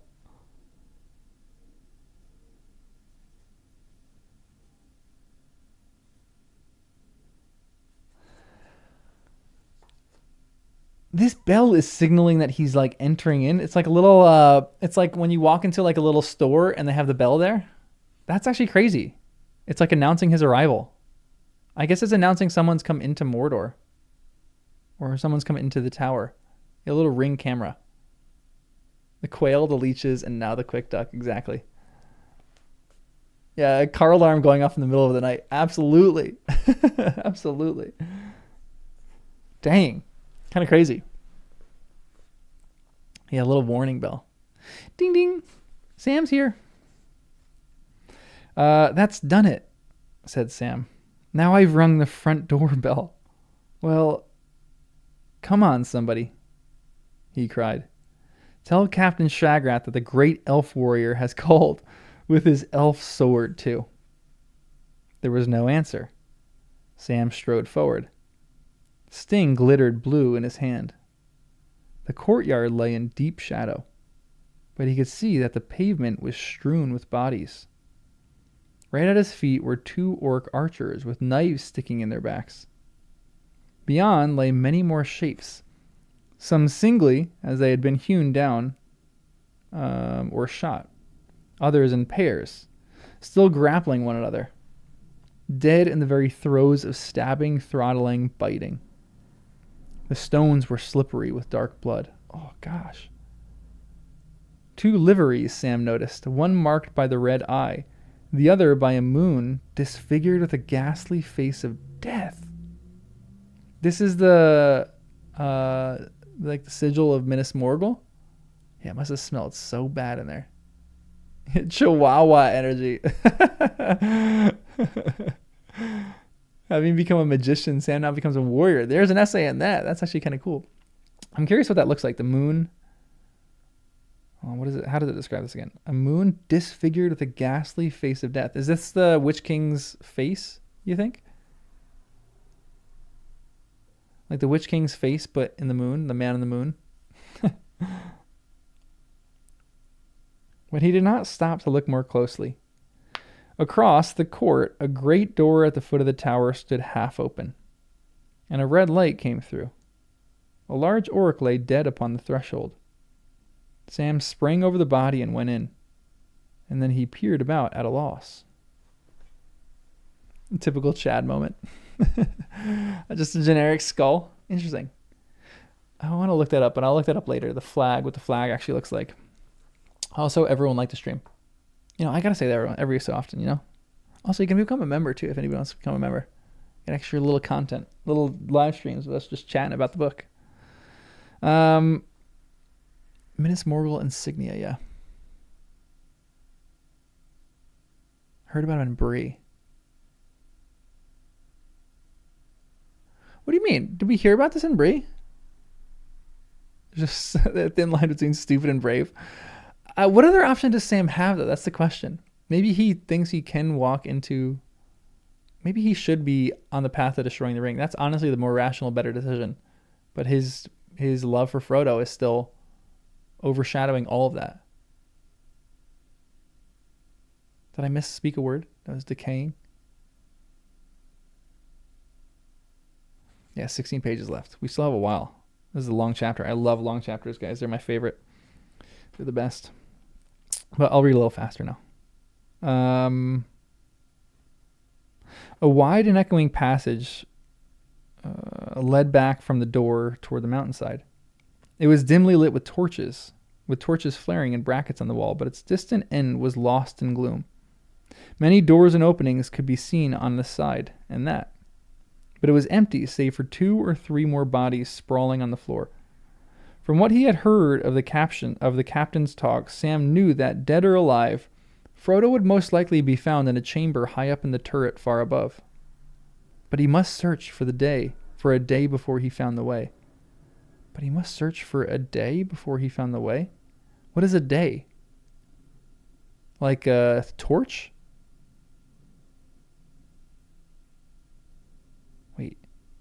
but he might search for a day.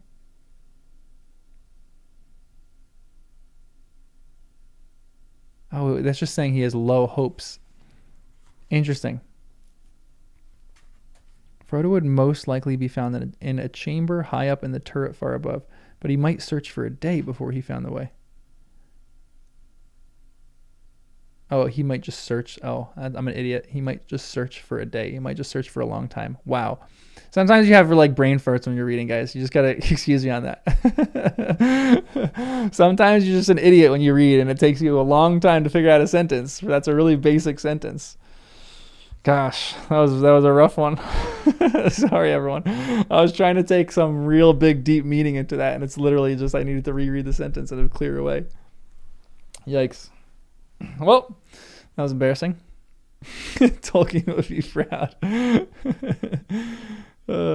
It'll be near the back, I guess, Sam muttered. The whole tower climbs backwards like. And anyway, I'd better follow these lights. He advanced down the passage, but slowly now, each step more reluctant. Terror was beginning to grip him again. There was no sound save the rap of his feet, which seemed to grow to an echoing noise, like the slapping of great hands upon the stones. Now, there's another funny essay in that. Like this one. It says, there was no sound save for the rap of his feet. Like, that you could write an essay about his feet just rapping. Like Sam's trying to walk through this. Michael, thank you. A day is 24 hours. Noted. That's a novel thought to me. I feel like there's an essay in that. Like, this is a good comedic essay right here. I have 2 good comedic essays. A day is 24 hours. And then another one where Sam's going, shut up, and his feet are just rapping. They're spitting bars. You would unsubscribe from that? Come on. That'd be a great essay. Sam's like, shut up, and his feet are just spitting bars, rapping. The dead bodies, the emptiness, the dank black walls that in the torchlight seemed to drip with blood, the fear of sudden death lurking in the doorway or shadow. Behind, all his mind, the waiting, watchful malice at the gate. It was almost more than he could screw himself to face. There's a lot of semicolons in that one.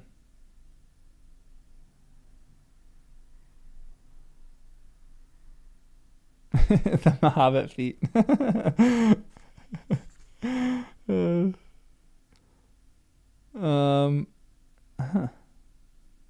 lot of semicolons in that sentence.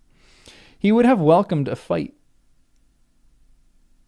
with not too many enemies at a time, rather than this hideous, brooding uncertainty. He forced himself to think of Frodo, lying bound or in pain or dead somewhere in this dreadful place. He went on. Philip, all right, deal. Let's read one paragraph. You get a treat. I'm just gonna read. Actually, we'll do that. Like little comments like that. I'll read one full page in its entirety. I'll just read to the end of this page. No deviations. He had passed beyond the torchlight, almost to a great arched door at the end of the passage, the inner side of the undergate, as he rightly guessed, when there came from high above a dreadful choking shriek. He stopped short. Then he heard feet coming. Someone was running in great haste down an echoing stairway overhead. His will was too weak and slow to restrain his hand. It dragged at the chain and clutched the ring. But Sam did not put it on. For even as he clasped it to his breast, an orc came clattering down, leaping out of a dark opening at the right. It ran towards him. It was no more than 6 paces from him, when, lifting its head, it saw him. And Sam could hear its gasping breath and see the glare in its bloodshot eyes. It stopped short, aghast. For what it saw was not a small, frightened hobbit trying to hold a steady sword. It saw a great, silent shape, cloaked in a gray shadow, looming against the wavering light behind. In one hand, it held a sword, the very light of which was a bitter pain. The other was clutched at its breast, but held concealed some nameless menace of power and doom. Dang. That's kind of crazy. I should do an essay called What is a Day? No, I'm not farming for cash. I'm just throwing some ideas out there. I just do this because it's fun. Okay, so this has me thinking, in like anime movies or like some animated movies, like you have the hero shot and the wind is going through his cape and his cape is fluttering and you don't see his eyes. His like cloak is over his eyes. Like this to me seems like that. Like this is Sam's moment. And it's funny how you're seeing through different perspectives. Maybe there's an essay there. Sam is terrified, but because this other orc is also terrified, he's so elevating. Yeah, it's like the idea of suggestion. He's so elevating the position of Sam here. Power of suggestion. How do I rate it? What's the essay thesis on that? And Sam's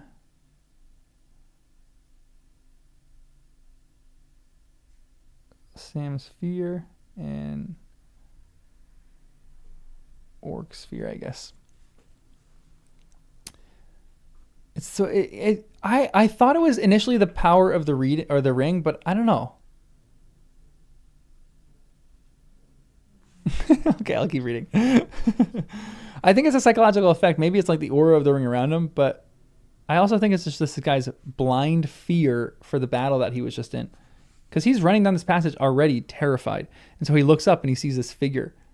And he's just absolutely horrified of it. It's actually really interesting. For a moment, the orc crouched. And then with a hideous yelp of fear, it turned and fled back as it had come. So he doesn't even fight him. Never was any dog more heartened when its enemy turned tail than Sam at this unexpected fight. With a shout, he gave chase. Yes, the elf warrior is loose, he cried. I'm coming, just you show me the way up or I'll skin you. But the orc was in its own haunts.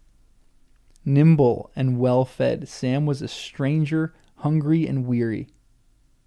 The stairs were high and steep and winding. Sam's breath began to come in gasps. The orc had soon passed out of sight, and now only faintly could be heard the slap of its feet as it went on and up. Every now and again it gave a yell, and the echo ran along the walls.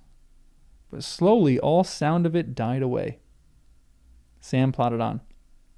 He felt that he was on the right road, and his spirits had risen a good deal. He thrust the ring away and tightened his belt. Well, he said, if only they take all such dislike to me in my sting. If only they all take such a dislike to me in my sting, this may turn out better than I hoped. And anyway, it looks as if Shagrat, Gorbag, and company have done nearly all my job for me, except for that little frightened rat. I do believe there's nobody left alive in this place. And with that, he stopped, brought up hard, as if he had hit his head against the stone wall. The full meaning of what he had said struck him like a blow. Nobody left alive. Whose had been that horrible dying shriek? Frodo, Frodo, master, he cried, half sobbing. If they've killed you, what shall I do? Well, I'm coming at last, right to the top, to see what I must. Okay. A what if exercise with me. What if Sam goes up to this tower and saw Frodo dead? What would he do? I almost want to say if he sees this, he would put on the ring and go on a tear through Mordor.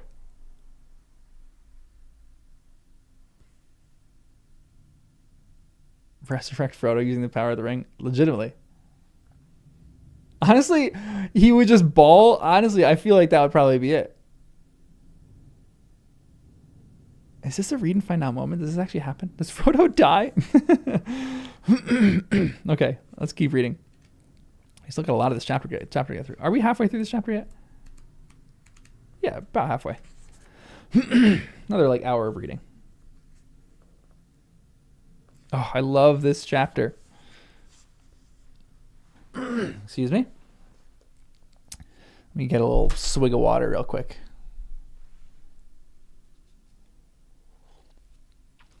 No, don't say that. Frodo and Pippin. Pippin and Frodo. No. Excuse me. Up he went. It was dark save for an occasional torch flaring at a turn, or beside some opening that led into the higher levels of the tower. Sam tried to count the steps, but after 200 he lost his reckoning. He was moving quietly now, for he thought that he could hear the sound of voices talking, still some way above.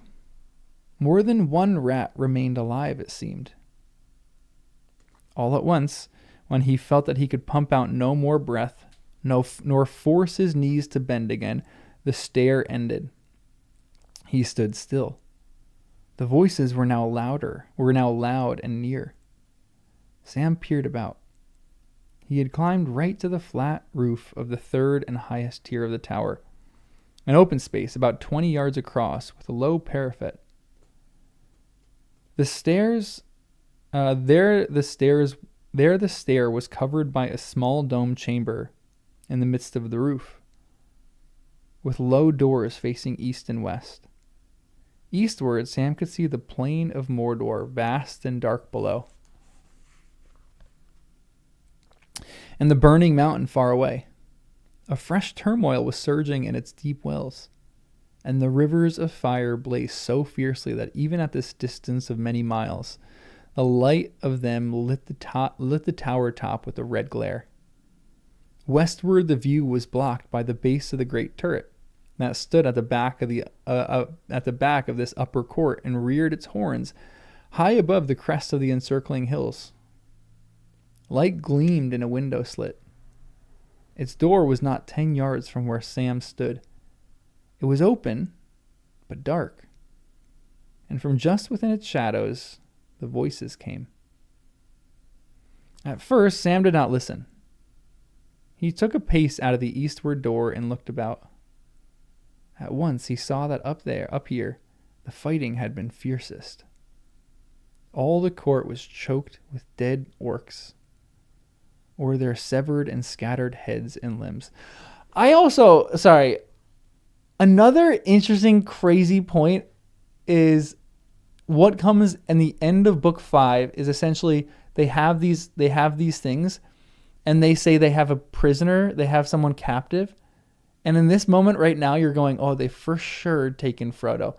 But at the same point, I'm thinking Frodo is dead, and they've potentially taken Sam.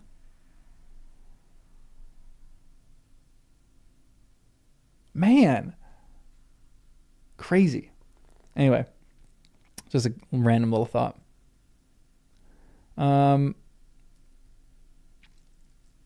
The place stank of death. A snarl followed by a blow and a cry sent him darting back into hiding. An orc voice rose in anger, and he knew it again at once, harsh, brutal, cold. It was Shagrat speaking, captain of the tower. Or they lied for sure. If I just keep reading, it'll answer my question. All right, deal. You won't go again, you say. Curse you, Snag-Eye, you little maggot. If you think I'm so damaged that it's safe to flout me, you're mistaken. Come here and I'll squeeze your eyes out like I did to Radbug. Radbug, what a name. What's your name? I'm Radbug. I love these names. Like I did to Radbug just now. And when some new lads come, I'll deal with you. I'll send you to Shelob. They won't come. Not before you're dead anyway, answered Snagga surlily, not surely. I've told you twice that Gorbag's swine got to the gate first, and none of ours got out. Lagduff and Muzgash ran through, but they were shot. I saw it from a window, I tell you, and they were last. Then you must go. I must stay here anyway, but I'm hurt. The black pits take that filthy rebel. The black pits take that filthy rebel Gorbag, Shagrat's voice trailed off into a string of foul names and curses. I gave him better than I got, but he knifed me, the dung, before I throttled him. You must go, or I'll eat you. News must get through to Lugburs, or we'll both be for the black pits. Yes, you too. You won't escape by skulking here. The black pits. Yeah, Radbug is totally rad. Is this like almost like a concentration camp for orcs? This is where they work and produce the machines of war. They don't really even want to go there. It was used to compel you as kids to do orcs. Yeah, punishment, Mordor. That must be an awful punishment. These little torture dungeons. Man. A little bit like the Pits of Hathsin for any Sanderson fans out there. I'm not going down those stairs again, growled Snagga. Be you captain or no? Nor. They're Australian. There's a NAR. The orcs are Australian. This is Nar. Keep your hands off your knife. I should read all the orcs as Australians now. Sorry if you're Australian. Nar. Keep your hands off your knife, or I'll put an arrow in your guts. That's a terrible Australian accent. I won't do that. Don't worry. Yeah, they do say "hola" too. They're multilingual. There is an NAR though. You can't say that. That's not a. Yeah, they were Spanish, and then now they are Aussie. Nor, keep your hands off your knife, or I'll put an arrow in your guts. You won't be a captain long when they hear, capital T, when they hear about these goings on. Who's the they?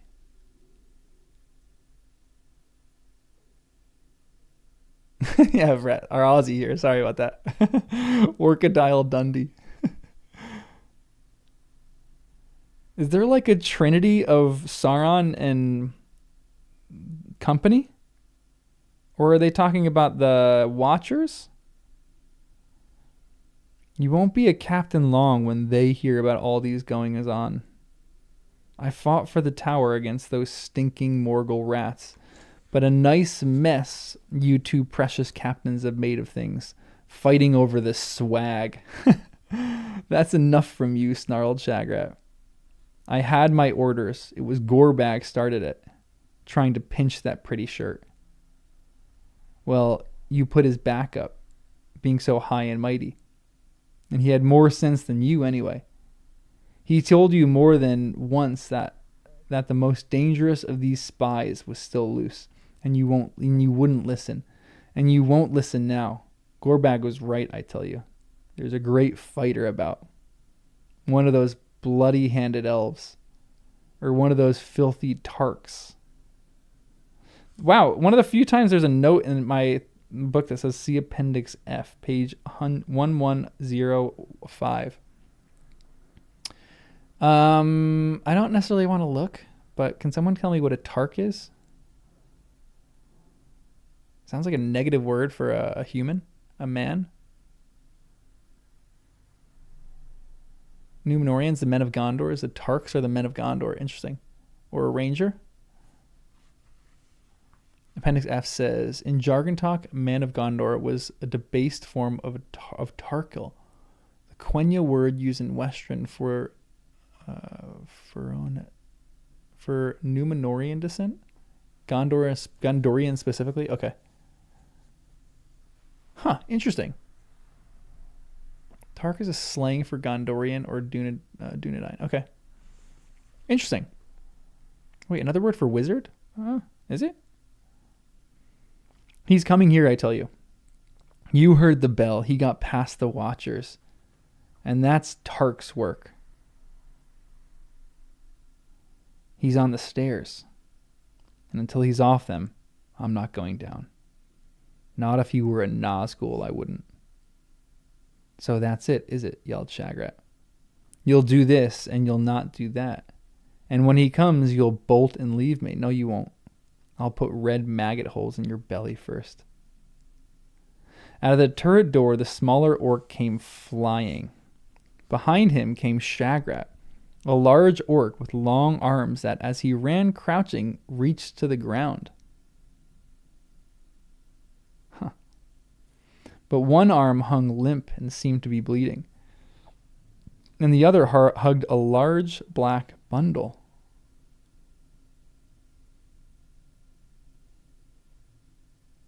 What's this large black bundle, huh? Orc flirting is intense.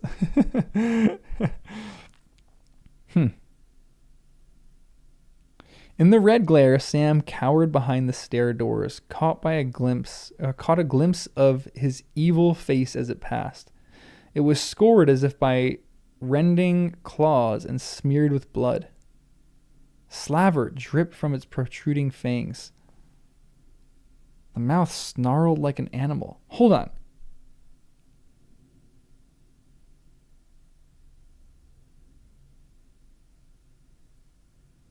Oh, that's gross. It portrays him like as an animal here. Frodo's head. Oh my gosh. That's terrifying. I don't even want to think about that. As far as Sam could see, Shagrat hunted Snagga round the roof until, ducking and eluding him, the smaller orc with a yelp darted back into the turret and disappeared. Then Shagrat halted. Out of the eastward door, Sam could see him now by the parapet, panting, his left claw clenching and unclenching feebly. He put the bundle on the floor and with his right claw drew out a long red knife and spat on it. Going to the parapet, he leaned over. Looking down into the outer court far below, twice he shouted, but no answer came. Suddenly, as Shagrat was stooped over the battlement, his back to the rooftop, Sam, to his amazement, saw that one of the sprawling bodies was moving. It was crawling. It put out a claw and clutched the bundle. It staggered up. In its other hand, it held a broad-headed spear with a short, broken haft. It was poised for a stabbing thrust, but at that very moment, a hiss escaped its teeth. A gasp of pain or hate. Quick as a snake, Shagrat slipped aside, twisted round, and drove his knife into his enemy's throat. Got you, Gorbag, he cried. Not quite dead, eh? Well, I'll finish my job now. He sprang onto the fallen body and stamped and trampled it in his fury, stooping now and again to stab and slash it with his knife. Satisfied at last, he threw back his head and let out a horrible gurgling yell of triumph. Then he licked his knife. He licked his knife just like our good old Lurtz does, and put it between his teeth. And catching up the bundle, he came loping toward the near door of the stairs. Sam had no time to think. He might have slipped out of the other door, but hardly without being seen. And he could not have played hide and seek with this hideous orc for long. He did what was probably the best thing he could have done. He sprang out to meet Shagrat with a shout. He was no longer holding the ring, but it was there. A hidden power. A cowing menace to the slaves of Mordor. And in his hand was Sting. And its light smote the eyes of the orc like a glitter of cruel stars in the terrible elf countries. The dream. Oh, that's so interesting. You know what? I never put it together with Sting about how it's a light and orcs don't like the light. So it's essentially a weapon that helps defeat orcs because it blinds them to some extent. Whoa, that's actually kind of cool. It doesn't just glow in the dark when orcs are near. It does that not just so that you know that orcs are near. It does that so it blinds. That's so cool. Sting is the best sword in any fantasy. I kind of like Anduril still. But I love that. It's like a little offensive weapon. Being unable to stand the lembas and the elvish rope. Yeah, honestly. Like the magic in that is really cool. I love that. Video essay and Sting? Kind of on that. Honestly, that's a great idea for literally just what I said. Doing an essay on Sting?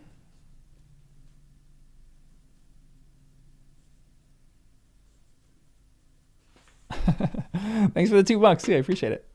I'll do an essay. I'll do a short essay on Sting just for those $2. See, guys, if you for $2 you can buy an essay. Imagine if I just made this into one big advertisement. That'd be sad. I will never do that, guys. I'll never. $2 for an essay would be cheap. Wait for the Hobbit for a Sting essay. I'll do like a Sting half essay, and then when I get to the Hobbit, then I'll like really get into the Sting lore.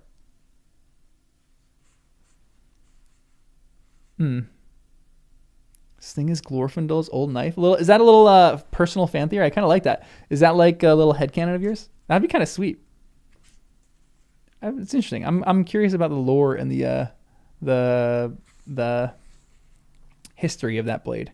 I hope that we get more of that, the history of these blades. I'd love more of that. Where am I? Dream of which on. Let me just reread this for a second. He was no longer holding the ring, but it was there. A hidden power. A cowing menace. And in his hand was Sting, and its light smote the eyes of the orc like the glitter. Let me underline this real quick. Sorry. And his hand was like Sting, and its light smote the eyes of the orc like the glitter of cruel stars in the terrible elf countries, the dream of which was a cold fear to all his kind. And Shagrat could not both fight and keep hold of his treasure. He stopped, growling, baring his fangs. Then once more, orc fashion, he leapt aside. And as Sam sprang at him, using the heavy bundle as both a shield and a weapon, he thrust it hard into his enemy's face. Sam staggered. And before he could recover, Shagrat darted past and down the stairs.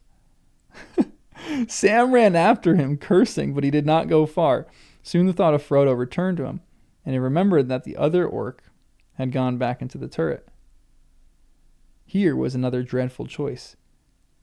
And he had no time to ponder it. If Shagrat got away, he would soon get help and come back.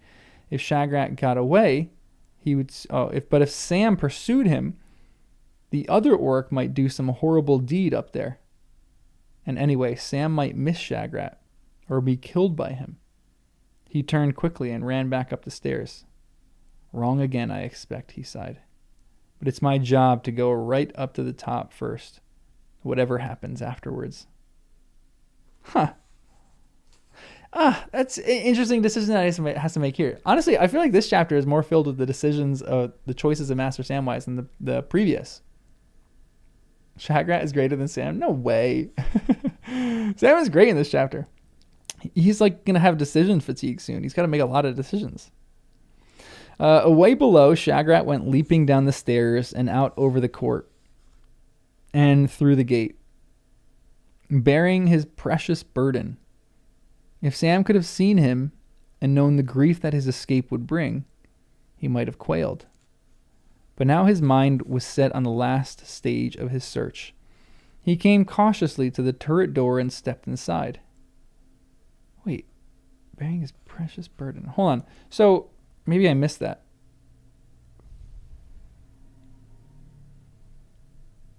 I thought Shagrat threw this thing at Sam and then got away because of it.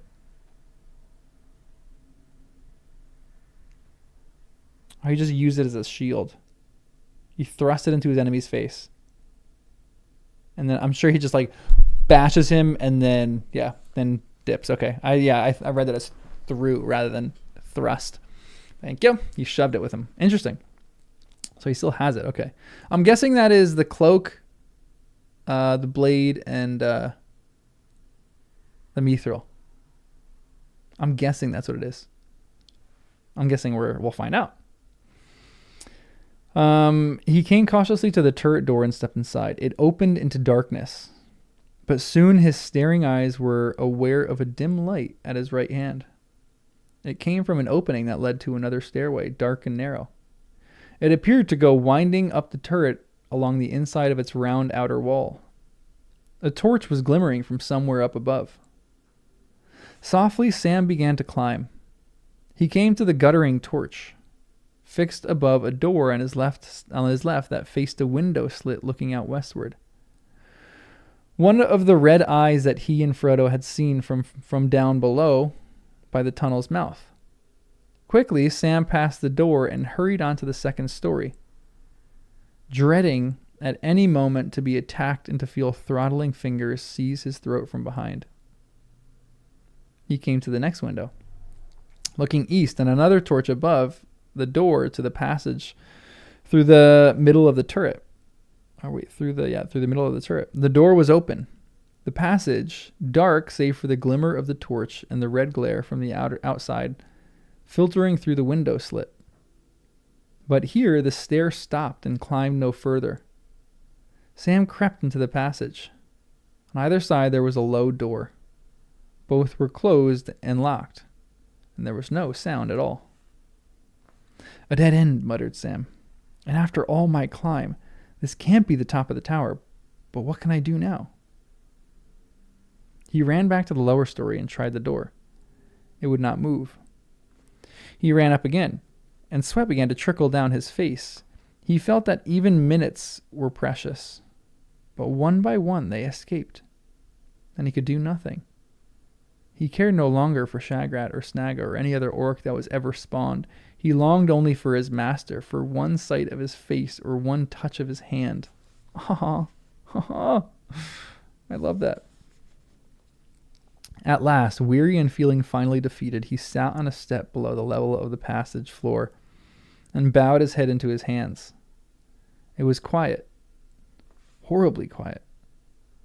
The torch that was already burning low when he arrived sputtered and went out, and he felt the darkness cover him like a tide. And then softly, to his own surprise, there at the vain end of his long journey, and his grief, moved by what he thought his heart could not tell, Sam began to sing.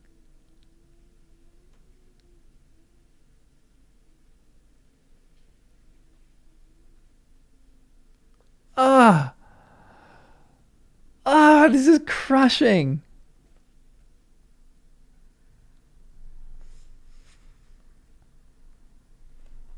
His voice sounded thin and quavering in the cold, dark tower. The voice of a forlorn and weary hobbit that no listening orc could possibly make for the clear song of an elven lord. He murmured old childish tunes out of the Shire, and snatches of Mr. Bilbo's rhymes that came into his mind, like fleeting glimpses of the country of his home. And then suddenly new strength rose in him, and his voice rang out, while words of his own came unbidden to fit the simple tune.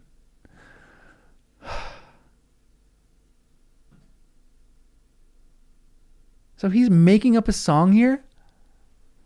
So, this is such a perfect full circle moment for Sam. Sam always lambasts his own singing and his own poetry, saying it's nowhere as close to elves, and I'm positive that this is going to be a song that is better than the elves. I'm going to try to sing it.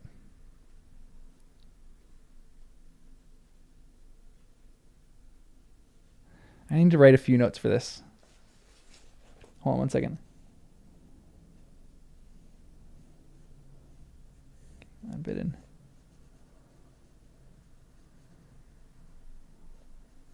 And it's interesting too how much song really like plays a central point in this narrative of like freeing people from misery.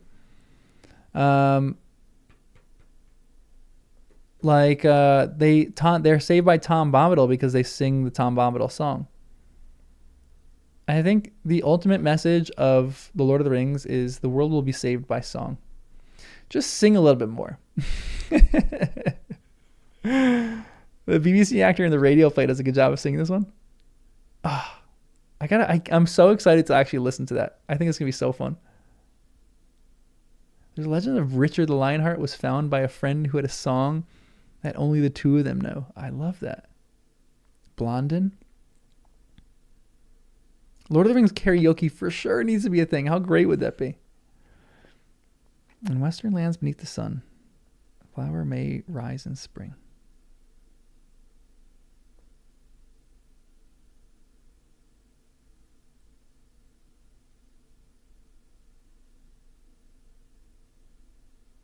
What's the tune of this? In western lands beneath the sun.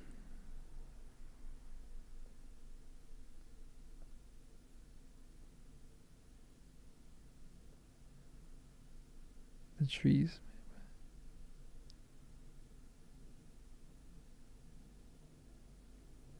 Or maybe 'tis cloudless night and swaying beaches bare. Jewels white amid their branching hair. I'm going to sing it for sure, but I'm just trying to think of a tune. You know how hard it is to come up with music on the top of your head? Yeah, music is a magic beyond anything that we do. And it's so good. Sing it to the tune of Blank Space. I'm about to sing it to the tune of Home is Behind, that song. Sung by Pippin. But I don't know if that really fits. In western lands beneath the sun, the flowers may rise in spring. The trees may bud, the waters run, the merry finches sing. Or there may be 'tis cloudless night, and swaying beaches bare, the elven stars as jewels white amid their branching hair. I was a little flat on that. Though here at journey's end I lie in darkness buried deep, beyond all towers strong and high, beyond all mountains steep. Above all shadows rides the sun, and stars forever dwell.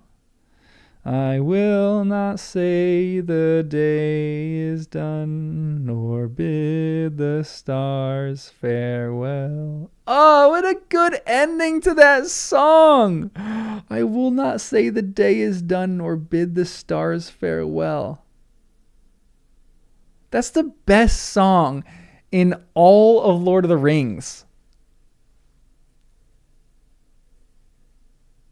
That legitimately, guys.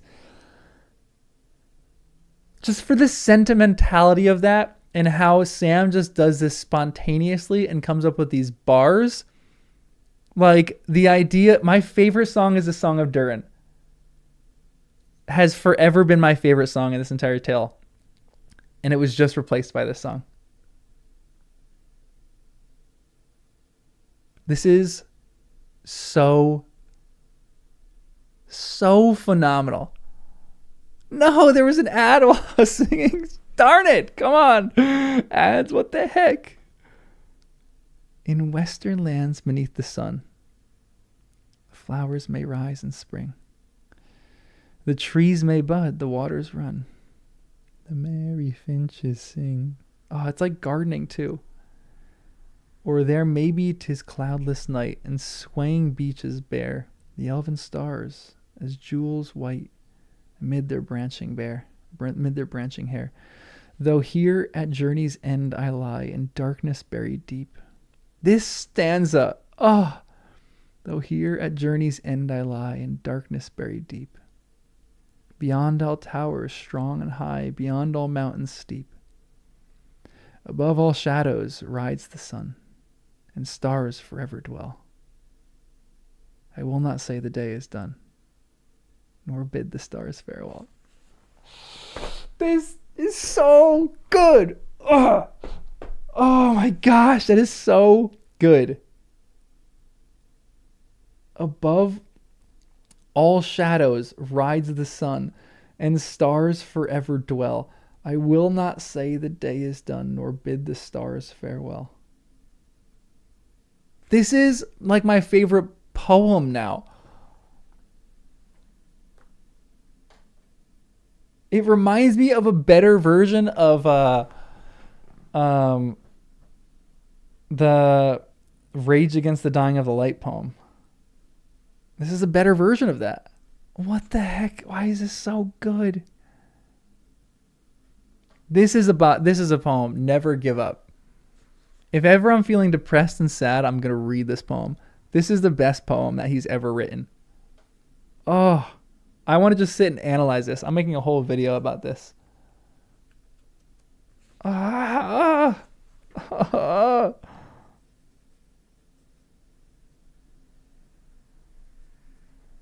Remember at the very beginning of my journey, we had a Council of Elrond week. I think at the moment, I'm going to have a Song of Sam week. I might do a week's worth of essays on this song. I'm just kidding, but I kind of want to. That'd be ridiculous. This is so good. Okay, we have a few more pages. I got to keep reading because otherwise it's going to get dark and I'm going to have to change the lighting on my camera and I don't want to do that. Okay, let's keep reading. Oh, it's so good. Oh, so good. I love when he's saying that. Oh, man. Beyond all towers strong and high, he began again, and then he stopped short. He thought that he heard a faint voice answering him. But now he could hear nothing. Yes, he could hear something, but not a voice. Footsteps were approaching. Now a door was being opened quietly in the passage above. The hinges creaked. Sam crouched down listening. The door closed with a dull thud. And then a snarling orc voice rang out. Ho, la! You up there, you dunghill rat. Stop your squeaking or I'll come and deal with you, do you hear? There was no answer. All right, growled Snagga, but I'll come and have a look at you all the same and see what you're up to. The hinges creaked again. And Sam, now peering over the corner of the passage threshold, saw a flicker of light in an open doorway and the dim shape of an orc coming out. He seemed to be carrying a ladder. Suddenly the answer dawned on Sam. The topmost chamber was reached by a trap door in the roof of the passage. Snagga thrust the ladder upwards, steadied it, and then clambered out of sight. Sam heard a bolt drawn back. Then he heard the hideous voice speaking again. Huh. Oh, Yost, have a good night. Sorry we couldn't finish before you went to bed. But if you watch this in the morning, I'll see you in the morning. Interesting. So, okay. So this is my understanding of this at the moment.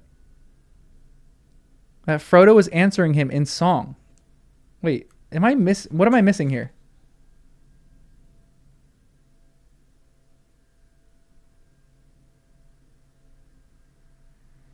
Like, my impression of this is he thought that he had heard a faint voice answering him is literally Frodo sitting upstairs and he is, I know it's probably a read and find out. I just want to talk about my theory about this right now.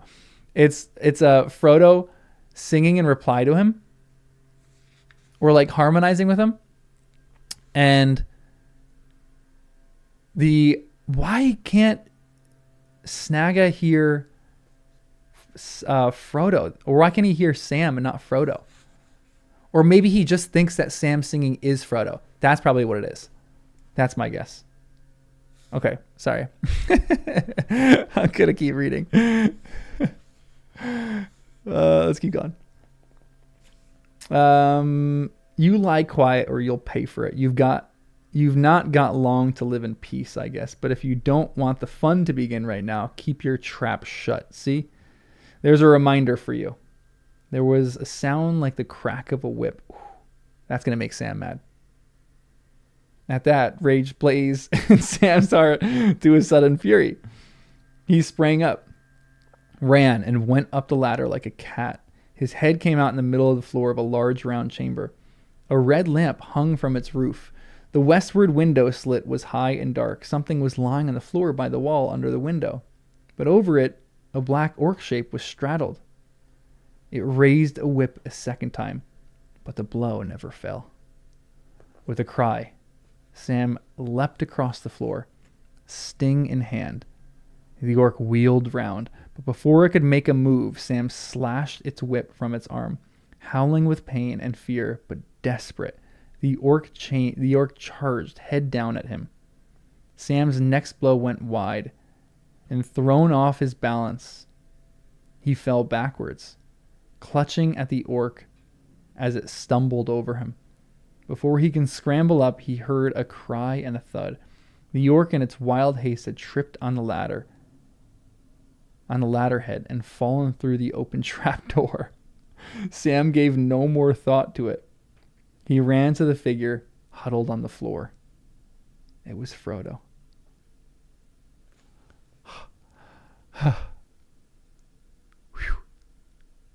Okay. Is Frodo going to be alive? I'm sure Frodo's going to be alive. Yeah, he cut his hand off. That's crazy. Wait, did I miss something?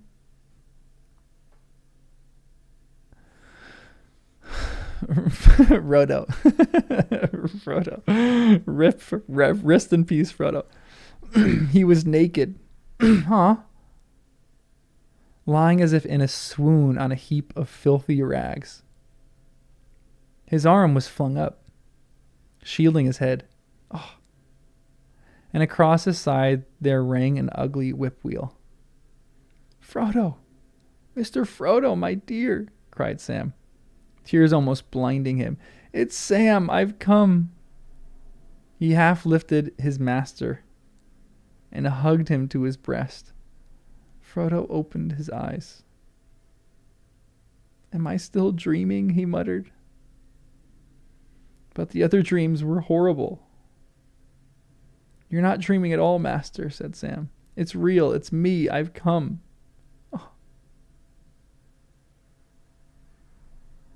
I can hardly believe it, said Frodo, clutching him.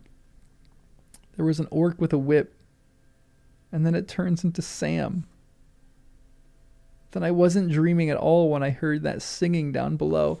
Oh, and I tried to answer. Was it you? It was indeed, Mr. Frodo. I had given up hope almost. I couldn't find you. Well, you have now, Sam, dear Sam, said Frodo. And he lay back in Sam's gentle arms, closing his eyes like a child at rest when night fears are driven away by some loved voice or hand.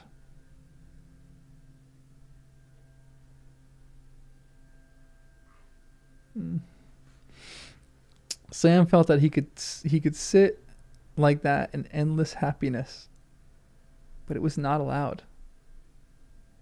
It was not enough for him to find his master. He had still to try and save him. He kissed Frodo's forehead. Come, wake up, Mr. Frodo, he said, trying to sound as cheerful as he had when he drew back the curtains at the bag end on a summer's morning. Frodo sighed and sat up. Where are we?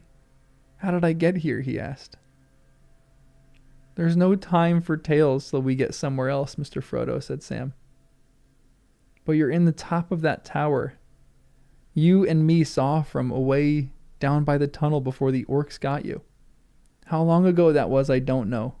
More than a day, I guess. What is a day? Oh, this is so good. I need to write just an essay on this. Sam and Frodo's reunion.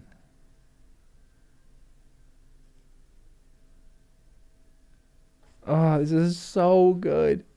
His writing. Oh.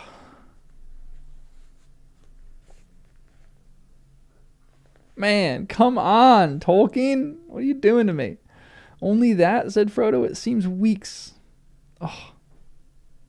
Frodo felt like he experienced that torment for weeks. You must tell me all about it if we get a chance. Something hit me, didn't it? I fell into darkness and foul dreams, and woke and found that waking was worse. Orcs were all round me. I think they had been pouring some horrible burning drink down my throat. Oh, what's this called again? It's like the hideous version of the Mirror. Or no, not the Mirror. What's this? What's the good drink called? The Mirror. I wonder if you drink from the Mirror, how good it tastes. The Mirrivore. Yeah, the Mirrivore. This is like the evil version of the Mirrivore. The writing is so good. The Orc Draft, yeah. Honestly, that's a good essay title for that. Tolkien's writing is so good. Hi, Wes. You just chilling? We're going to go on for a walk in 4 pages, buddy, okay? Or no, 3 pages, which is really 6 pages. Almost there, buddy. Almost there, okay?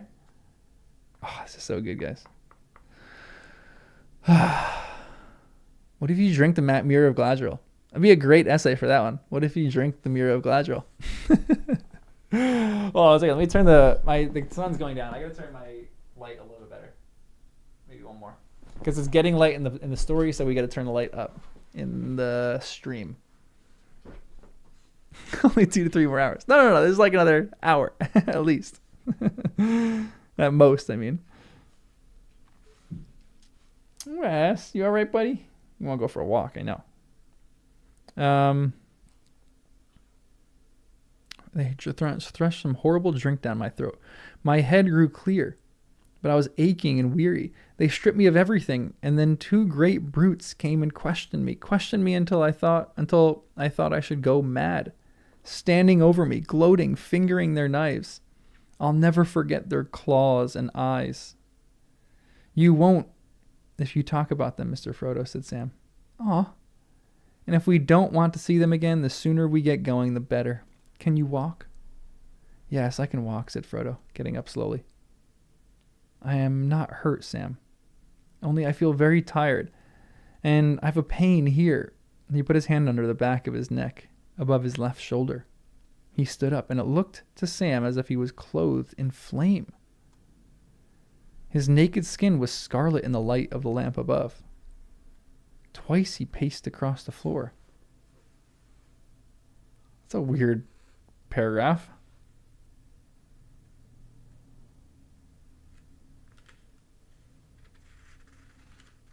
Huh.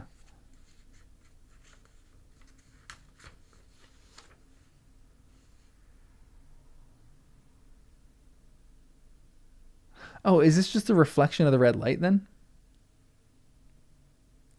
Oh, those are the marks of his whipping?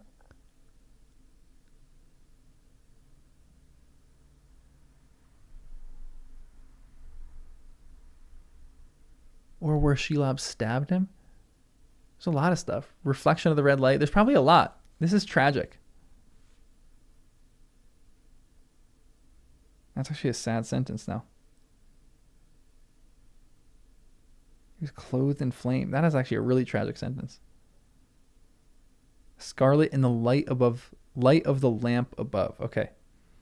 Twice he paced across the floor. That's better, he said, his spirits rising a little. I didn't dare to move when I was left alone. Or one of the guards came. Until the yelling and fighting began. The 2 big brutes, they quarreled, I think, over me and my things. I lay here terrified. And then all went deadly quiet. And that was worse. Yes, they quarreled seemingly, said Sam. There must have been a couple hundred of the dirty creatures in this place. A bit of a tall order for Sam Gamgee, as you might say. But they've done all the killing themselves. That's lucky, but it's too long to make a song about till we're out of here. Now, what's to be done? I hope someone makes a song about that. Please, someone make a song about Sam just like he was talking about. Someone needs to make a song about that. and give it to Sam. That's like the best gift that you can ever give Sam. Oh, that's so good. That's lucky, but it's too long to make a song about till we're out of here. Now, what's to be done? You can't go walking in the black lands and not but your skin, Mr. Frodo. It's interesting here, too. Obviously, they're not going to make him naked in the movies, but he's naked in the books, which is tragic. They've taken everything, Sam, said Frodo. Everything I had. Do you understand? Everything. He cowered on the floor, again, with bowed head. Ooh, this is the ring. This is when he's going to tell him that he has the ring. As his own words brought home to him the fullness of the disaster, and despair overwhelmed him. The quest has failed, Sam. Even if we get out of here, we can't escape. Only elves can escape. Away out of Middle-earth, far away over the sea. If even that is wide enough to keep the shadow out. No, not everything, Mr. Frodo. And it hasn't failed, not yet. I took it, Mr. Frodo, begging your pardon. And I've kept it safe. It's round my neck now. And a terrible burden it is, too. Sam fumbled for the ring and its chain. But I suppose you must take it back. Now it had come to it. Sam felt reluctant to give up the ring and burden his master with it again. Ah, that's good. That's so interesting, because it wasn't necessarily like he wasn't giving it back because the ring was tempting him. He doesn't want to give the ring back because he doesn't want to burden Frodo. That moment is because of his love for Frodo, not because of his desire for the ring, like the movies kind of saw that. Oh, that's so much better.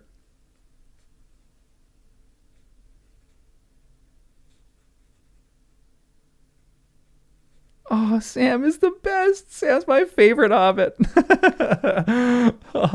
I still do think it is a form of temptation. I'm kind of agreeing, but at the same point, it is a temptation mixed with the idea that he doesn't want to give the burden back. So I still think the ring is tempting him to keep it, but now the ring is tempting him with Sam's actual desire, which is to not burden Mr. Frodo. There's for sure an essay in that. Oh my gosh. Like, this is still a temptation of the ring. But just like the ring before, I think it's really playing on Sam. The ring before sees that Sam isn't going to be tempted with the garden. He resists the temptation of the garden. What is Sam's greater temptation is his love for Frodo. So now the ring is tempting him with his love for Frodo. It's saying, don't burden Frodo with this. You don't want to burden. And this is so beautiful because this really shows the character of Sam so perfectly.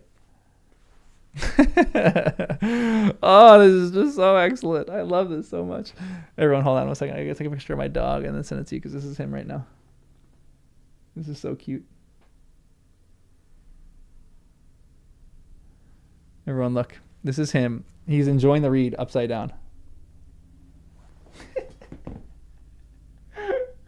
Look at him. He's just chilling upside down right now. He's really enjoying the ring. Or the reading. It's so cute. Juan. I know. I really need to get another dog and name him Juan, even though I don't really know anything about Juan. The Ring of Erised. It really feels like that. Michael, I know. He's my favorite Hobbit now. You called it. He's my favorite Hobbit in this book. Oh, that is such a good Sam moment, though.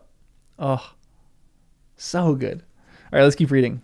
Because that boy wants to go on a walk right now. And I got to get him out. Oh, but I want to savor every word of this. Oh. Where am I? Sam felt reluctant to give up the ring and burden his master with it again. You've got it, gasped Frodo. You've got it here, Sam? You're a marvel. Then quickly and strangely his tone changed. Give it to me, he cried, standing up, holding out a trembling hand. Give it to me at once. You can't have it. All right, Mr. Frodo, said Sam, rather startled. Here it is. Slowly he drew the ring out and passed the chain over his head. But you're in the land of Mordor now, sir. And when you get out, You'll see the fiery mountain and all. You'll find the ring very dangerous now, and very hard to bear.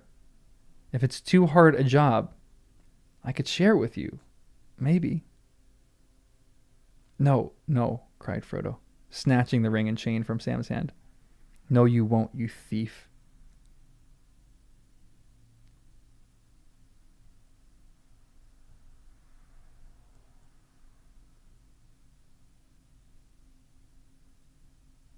Ah! I hate the ring so much.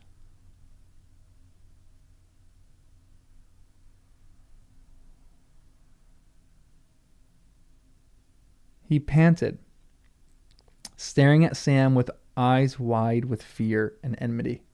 Oh. Then suddenly, clasping the ring in one clenched fist, he stood aghast. A mist seemed to clear from his eyes, and he passed a hand over his aching brow. The hideous vision had seemed so real to him. Half bemused as he was, still with wound and fear, Sam had changed before his very eyes into an orc again, leering and pawing at his treasure. He's turning into Gollum.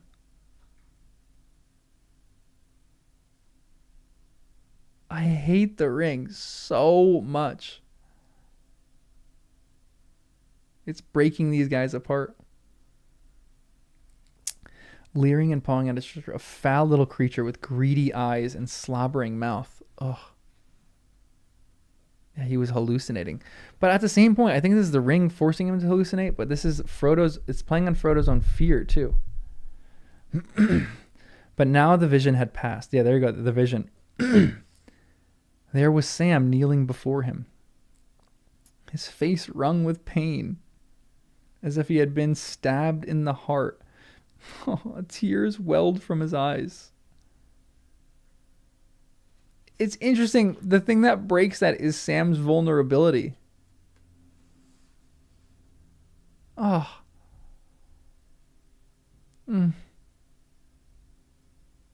Werf! Thanks for the $10. You're probably way behind right now, but thanks. When you catch this and read this, just want to say thanks.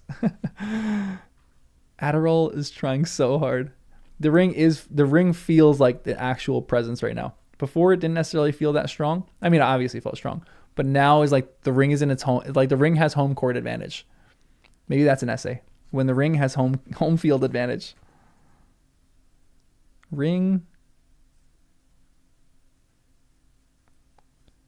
Home field. It's a little dangerous when it has home field advantage. Yikes. The Shelob sting caused the... Interesting. Yeah, that kind of makes sense. Huh. All right, let's keep reading. Oh, Sam, cried Frodo. What have I said? What have I done? Forgive me. After all you have done, it is the horrible power of the ring. I wish it had never been found. But don't mind me, Sam. I must carry the burden to the end. It can't be altered. You can't come between me and this doom. This is like his split personality coming out because of the ring. It's really turning him into Gollum. It's tragic. That's all right, Mr. Frodo, said Sam, rubbing his sleeve across his eyes. I understand. But I can't still help. But I can still help, can't I? I've got to get you out of here at once, see? But first you want some clothes and gear, and then some food. The clothes will be the easiest part, as we're in Mordor. We'd best dress up Mordor fashion. And anyway, there isn't no choice. It'll have to be York stuff for you, Mr. Frodo, I'm afraid. And for me, too. If we go together, we best match. Now put this round you. Sam unclasped his gray cloak and cast it about Frodo's shoulders. Then, unslinging his pack, he laid it on the floor. He drew Sting from its sheath. Hardly a flicker was to be seen upon its blade. I was forgetting this, Mr. Frodo, he said. No, they didn't get everything. You lent me Sting, if you remember, and the lady's glass. Oh, I've got them both still. But lend them to me a little longer, Mr. Frodo. I must go see what I can find. You stay here. Walk about a bit and ease your legs. I shan't be long. I shan't have to go far. Take care, Sam, said Frodo, and be quick. There may be orcs still alive, lurking and waiting. I've got to chance it, said Sam. He stepped to the trap door and slipped down the ladder. In a minute, his head reappeared. He threw a long knife on the floor. There's something that might be useful, he said. He's dead. The one that whipped you. Broke his neck, it seemed, in his hurry. Now you draw up the ladder, if you can, Mr. Frodo. And don't you let it down till you hear me call the password. Elberethal called. What the elves say. No orc would say that. Oh, Sam is so lovely. This is so great. Nemo, what's up? Also, my dog's eating a little food right now, so you're going to hear some dog crunches. You guys all hear that? He's so cute. I love that dog. I love that dog more than I should. I love that dog so much. I missed a sentence?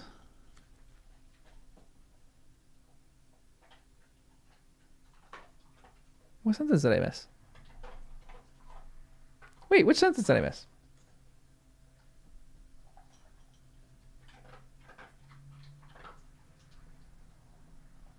After Frodo's vision, but now his vision had passed, there was Sam kneeling before him, his face wrung with pain, as if he had been stabbed in the heart. Ah, oh, tears welled from his eyes. That sentence?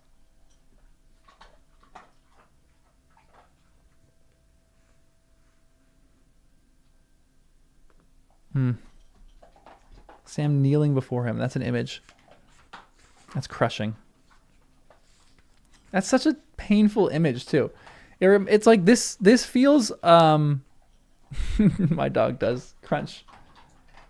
He's eating his dry food right now. I love the dog half as well as I should like. My dog likes me less than half than I deserve. You all right, Wes? You just dropped some of your food. This is like a Renaissance painting stuff right here. Like this feels like a Renaissance painting. You know what I mean? Yeah, exactly. Like it feels like a painting to me. I wish someone painted it. I'm sure I could find that somewhere. I'm sure someone painted this. Because I feel like everyone's going and looking this, or everyone's saying this feels like a painting, and then all of a sudden someone out there is like, I want to paint that. There's got to be some images on Google of that. Or in some art site. All right, let me keep reading. We have like a page and a half, or two and a half. Frodo sat for a while and shivered. Dreadful fears chasing one another through his mind. Then he got up, drew the gray elven cloak about him, and to keep his mind occupied began walking to and fro, prying and peering into every corner of his prison. It was not very long, though fear made it seem about an hour at least, before he heard Sam's voice calling softly from below, "Elbereth, Elbereth!" Frodo let down the light ladder. Up came Sam, puffing, heaving a great bundle on his head. He let it fall with a thud. "Quick now, Mr. Frodo," he said. "I've had a bit of search to find anything small enough for the likes of us. We'll have to make do, but we must hurry. I've met nothing alive and seen nothing, but I'm not easy. I think this place is being watched. I can't explain it, but well, it feels to me as if one of those foul flying riders was about, up in the blackness where he can't be seen." He opened the bundle. Frodo looked in disgust at the contents, but there was nothing for it. He had to put the things on or go naked. There were long hairy breeches of some unclean beast fell, or a tunic of dirty leather. He drew them on. Over the tunic went a coat of stout ringmail, short for a full-size orc, too long for Frodo and heavy. About it he clasped a belt at which there hung a sword sheath, or there hung a short sheath holding a broad-bladed stabbing sword. Sam had brought several orc helmets. One of them fitted Frodo well enough. A black cap with iron rim, and iron hoops covered with leather upon which the evil eye was painted in red above the beak-like Nose guard. The helmets that they have in the movies are actually kind of accurate. Shagrat's dirty underwear. Ugh, that's so gross. It is so gross.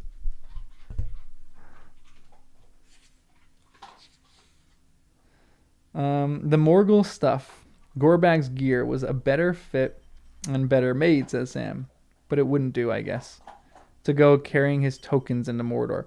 Not after this business here. Well, there you are, Mr. Frodo. A perfect little orc, if I may make so bold. At least you would be if we could cover your face with a mask, give you longer arms, and make you bow-legged. This will hide some of the telltales.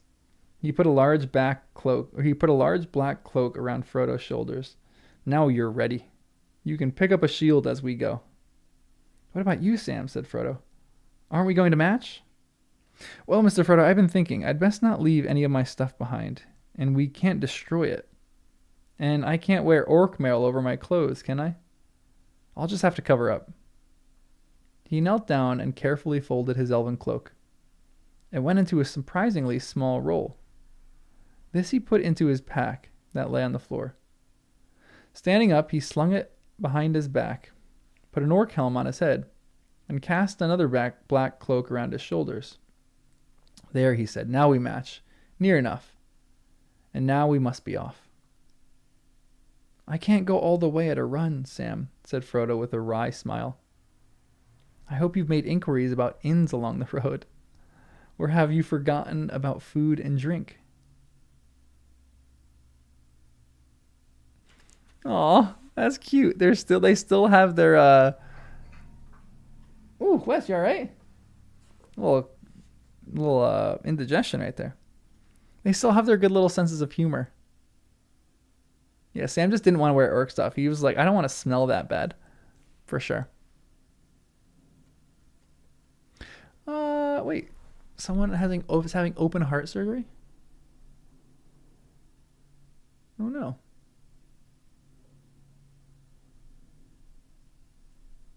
I missed that. Hope everything goes good. That's crazy. Orange juice and apple slices. That's what they need. All right, let's finish up this chapter.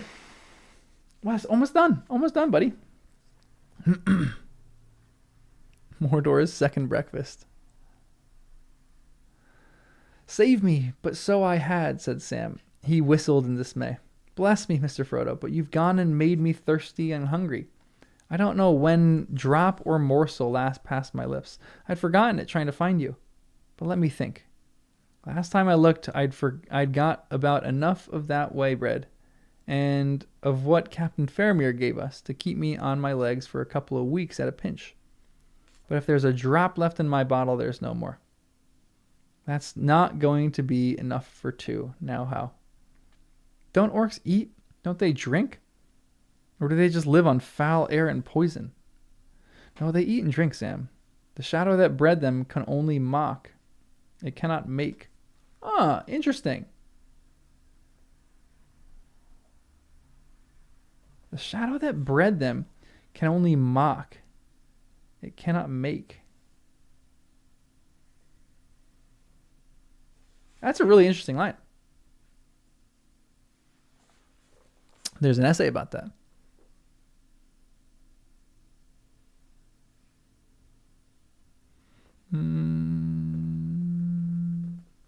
Yeah, come on, line. We're almost done. Hang in there. Don't sleep until we're another page in. We just have one more page left.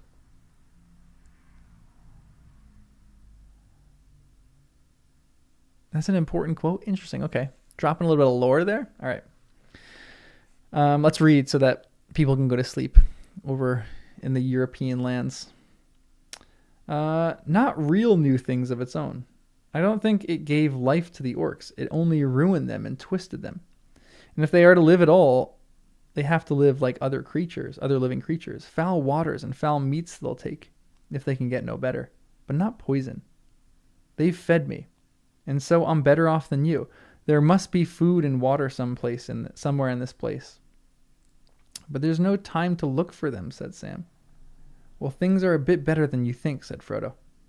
I've had a bit of luck while you were away. Indeed, they did not take everything. I found my food bag among some rags on the floor. They've rummaged it, of course, but I guess they dislike the look and smell of the lembas, worse than Gollum did. It's scattered about, and some of it trampled and broken, but I've gathered it together. It's not far short of what you've got, but they've taken Faramir's food, and they've slashed up my water bottle. Oh, interesting. So is that going to be that one moment where, is there going to be a moment in the book where he misses all the water in his mouth? Because that moment in the movies makes me so furious. Brad, what was Treebeard's line about that? Orcs, they're... What was his line about that? Well, there's more to be said, said Sam. We've got enough to start on, but the water is going to be a bad business. But come, Mr. Frodo. Off we go. Or a whole lake of it won't do us any good. Not till you've had a mouthful, Sam, said Frodo. I won't budge. Here, take this elven cake and drink the last drop in your bottle. It's the opposite. Sam is the one that's giving him the drink. Or Frodo's the one that's giving Sam the drink. The whole thing is quite hopeless. So it's no good worrying about tomorrow. It probably won't come. Oh.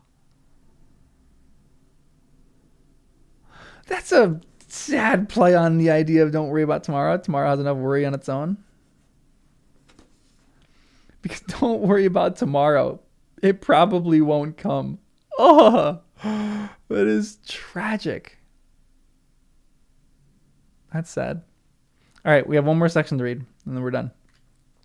Oh, this is so good. Just want to savor all of this. Yeah, that is a really tragic line. There's an essay in there somewhere. Oh. At last they started.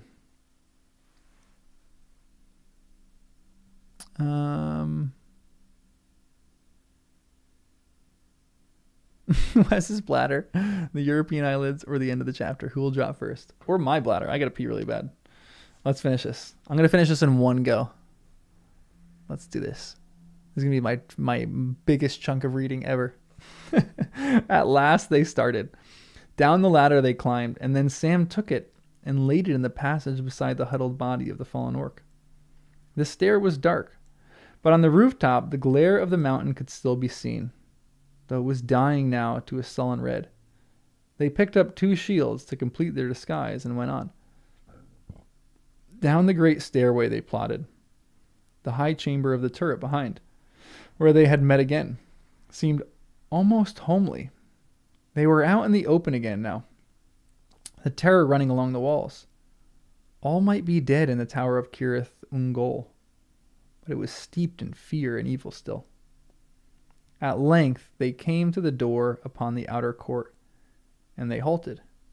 Even from where they stood, they felt the malice of the watchers beating on them. Black silent shapes on either side of the gate, through which the glare of Mordor dimly showed. As they threaded their way among the hideous bodies of the orcs, each step became more difficult. Before they even reached the archway, they were brought to a stand. To move an inch further was a pain and weariness to will and limb. Frodo had no strength for such a battle. He sank to the ground. I can't go on, Sam, he murmured. He murmured. I'm going to faint. I don't know what's come over me. I do, Mr. Frodo. Hold up now. It's the gate. There's some devilry there, but I got through. And now I'm going to get out. It can't be more dangerous than before. Now for it. Sam drew out the elven glass of Galadriel again. And if to do honor to his hardihood, and to grace with splendor his faithful brown hobbit hand that had done such deeds, the phial blazed forth suddenly. So all the shadowy court was lit with a dazzling radiance like lightning. But it remained steady and did not pass. Oh. Gilthoniel a Elbereth, cried Sam. For why, he did not know. His thought sprang back suddenly to the elves in the Shire. and the song that drove away the black rider in the trees. Aya, Elenion, and Kalima, cried Frodo once again behind him. The will of the Watchers was broken, with a suddenness like the snapping of a cord, and Frodo and Sam stumbled forward. Then they ran. Through the gate and past the great seated figures with their glittering eyes. There was a crack. The keystone of the arch crashed almost on their heels. And the wall above crumbled and fell in ruin. Only by a hair did they escape. A bell clanged, and from the Watchers there went up a high and dreadful wail. Far up above in darkness it was answered. Out of the black sky there came dropping like a bolt a winged shape, rending the clouds with a ghastly shriek.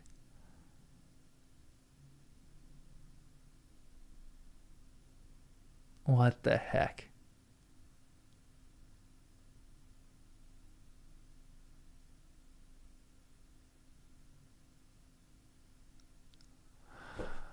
Why is every chapter a cliffhanger and I have to wait a week till I read this now?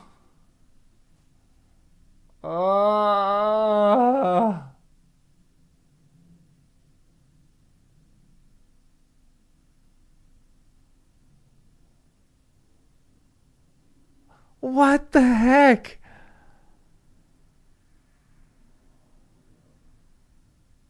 This is crazy. Okay, a few things about this. What the heck?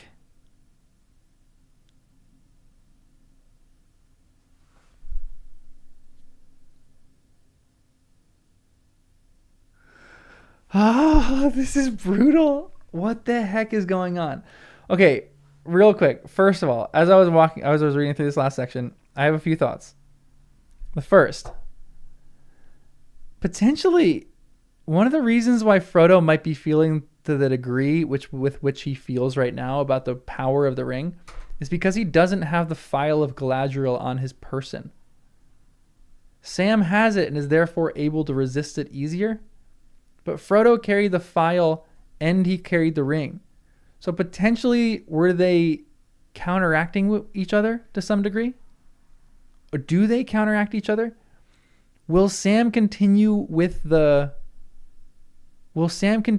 holding the phial because he has the phial? So I'm curious if the reason that Frodo is struggling so much is because he doesn't have the phial on him right now. Obviously, it's home court advantage and like it's getting worse because they're in Mordor. But is that exacerbated by the fact that he doesn't have the phial on him? Maybe that's a video, yeah. Ooh, almost dropped my pencil. I have 13 essays right now. I don't know if I'll write all 13 of them. Usually I just write all my ideas and I just kind of figure it out as I go.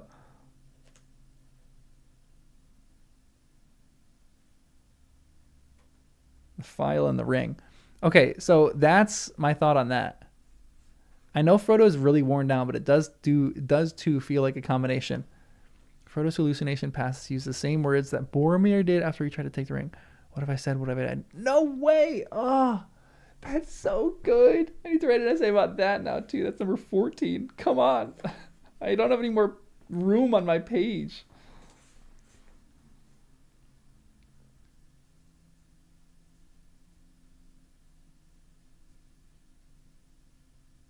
That essay's title is When Frodo Became Boromir.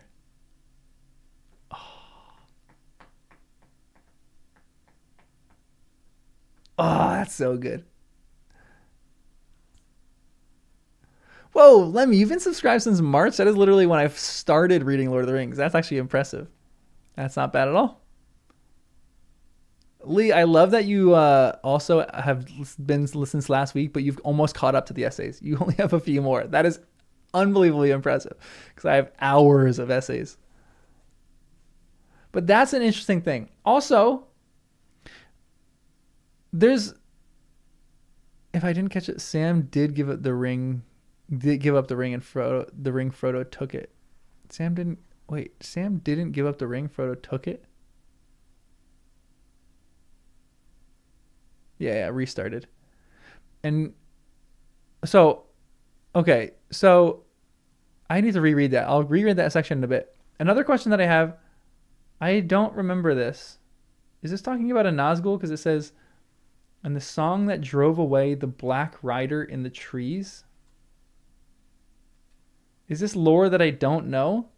This reminds me a little bit of when they were being chased by the Black Rider. Did they sing in the Shire? This was with Gildor.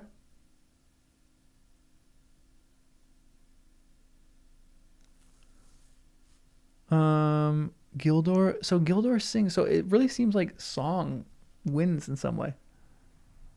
The Song of the Elves. Oh, that's right. Oh, okay. I remember that now. Interesting. Wait, Kevin, I missed the super chat for a NES idea.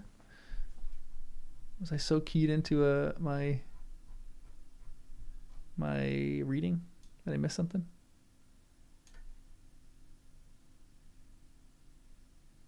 I know, Tolkien scholarship, 100% a thing. Wait, I missed it an hour ago? What did you say? Just throw it. Don't give me another gift. Just throw it in here. Lime mango, go to sleep. Have a good night. Any Europeans, go to sleep. Yeah, song is magic, for sure. There's an essay in there. How to Cook Hobbit by Shagrat. That'd be a great essay. How to cook a hobbit. It's like what's that children's story? What is that children's story? How to something. Why am I blanking? Is it like a Dr. Seuss? Isn't there a Dr. Seuss? How to do something? Okay, so that helps me with the Black Rider thing. Another thing. So there's an archway Okay, so there's an archway that the Watchers are kind of watching, and that's the thing that they can pass through and they can't. This light shone so bright that it defeated the power of the arch, and the archway crumbled right after they went under it.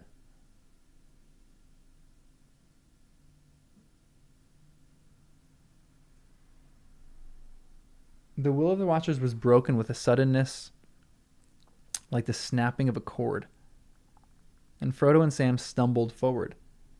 Then they ran. Through the gate and past the great seated figures with their glittering eyes, there was a crack. The keystone of the arch crashed. So the keystone is the topmost stone, right? On their heels. And the wall above crumbled and fell into ruin. Interesting. And Galbraith answers prayer sometimes. Archway is in a gate. Okay. The Watchers broke the gate? Interesting. Maybe the Watchers were so exposed that they maybe their goal was to hold up the gate, and the Watchers were so exposed that they forgot their duty for a second.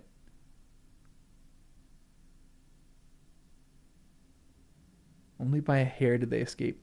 A bell clanged, and from it Watchers there went up in a high and dreadful wail. Far up above in the darkness it was answered.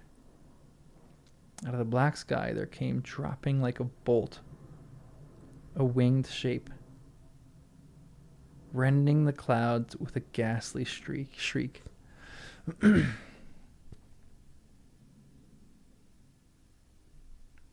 eagles! The eagles! Come on, let it be an eagle. What is that ending?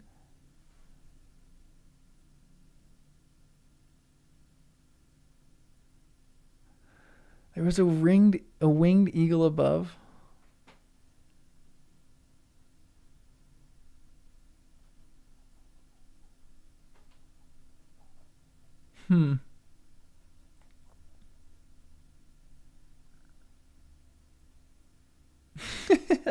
Yeah, my pencils are my most prized possession. I love a good pencil. Oh, I love a good pencil. Oh, it's my favorite. Um, so what? That has to be a Nazgul riding on a fell beast.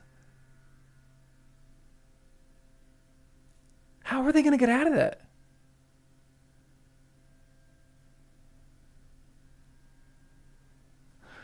I'm not gonna look at the next chapter. I'm just gonna look at the next chapter's title. So I'm gonna flip a few pages. The Land of Shadow. My pencil is my precious. I love these pencils. These are great pencils. General's Cedar Point pencils.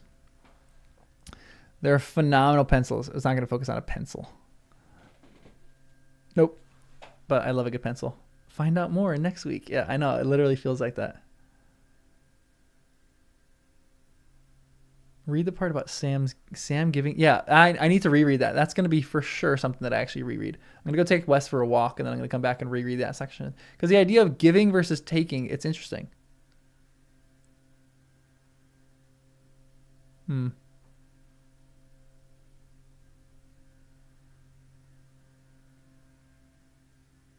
know, don't tell me.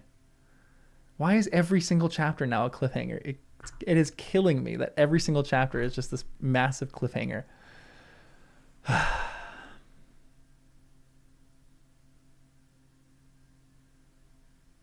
Oh, Dane, thanks for the $5. I'm sad that you missed the stream, but you get to rewatch it now. Hopefully you enjoy. I'll do a marginalia about my thoughts sometime this week, so you got to join on that. I'm planning to read Tolkien's epilogue. Yeah, for sure. Because that's a extra thing that he wrote. Cedar Point like roller coasters. This is book 6, which makes the epilogue book 7. 7, 6, 7.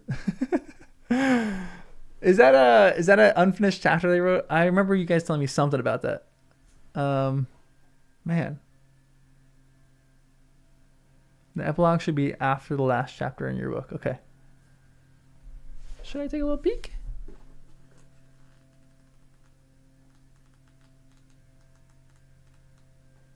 It goes right from the Grey Havens to Appendix A.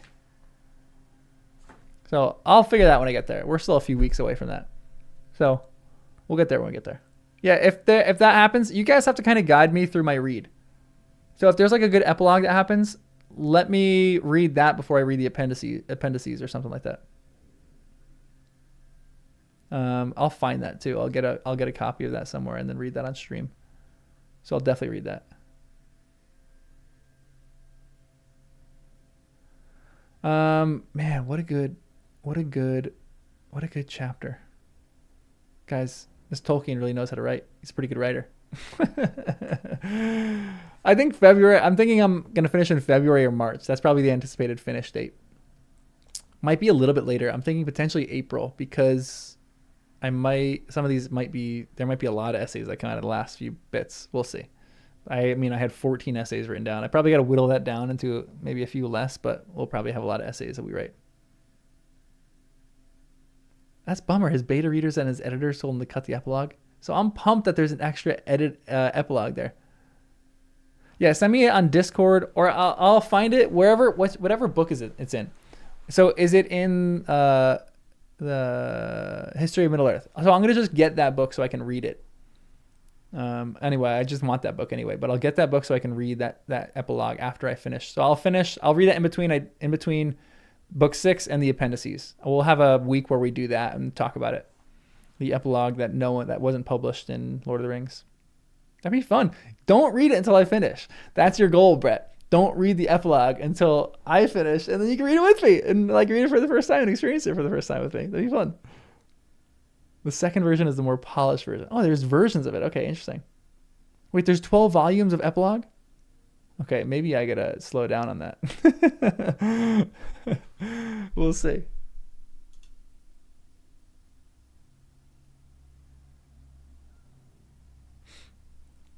And mods, if you want, I think you can put users in timeouts. You can put someone in a timeout for a little while. I think you can do that as a mod. If not, I can just do that. Not to include it, nothing to do with publishers. It's only 2 versions. Okay. Wow. 3,600 pages of rejected ideas and abandoned drafts. That's crazy.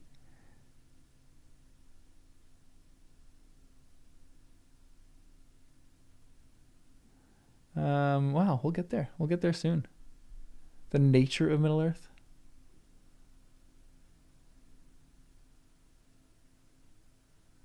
Going in publication order. Yeah, I'll for sure do that. You guys gotta help me out a little bit when we get there. Yeah, the appendices are huge. They're like a third of this book. They start here. That's the appendices. That's a lot of appendices. I'm pumped. I can't wait to get to the appendices. They're gonna be fun. Yeah, I've heard Trotter was Bilbo in disguise. I heard that one. That's crazy to me. That there was a character named Trotter. That's Bilbo in disguise. I've heard that one. All right, guys. I'm gonna bounce off so me and Wes can take a little walk. So I gotta pee, and he's probably gotta pee because he's been inside for a few hours. But it's still a little bit light, so I'm gonna catch a little bit of the sunset. But I have so much that I want to think about and talk about with this chapter. I can't wait to do that. A lot of essays coming out this week. A lot of essays. That line, yeah. I need to. Maybe I got to change the ending of my videos to. I will not say the day is done, nor bid the stars farewell. Goodbye. That's such a good ending. Legitimately, I have not been moved from the typical ending of we look toward Numenor that was, and beyond to Elvenhome that is, and to that which is beyond Elvenhome and will ever be. But this poem, above all shadows rise the sun, and stars forever dwell. I will not say the day is done, nor bid the stars farewell. Honestly, that'd be a great ending to videos. Maybe I'll alternate between the two, because I kind of love that. And as I always remember, above all shadow rides the sun, and stars forever dwell. I will not say the day is done, nor bid the stars farewell. That's such a good ending. Oh my gosh. I got to do that. Dang it. That's so good. Yeah, I know. Danny's just going to get the hang of the old one, and now I'm going to change it. All right, guys. Have a great night or evening or morning, wherever you're at. Have a great one. And I'll see you in some essays this week. I can't wait to talk about some of this stuff. Have a good one, guys. Everyone, as always, goodbye.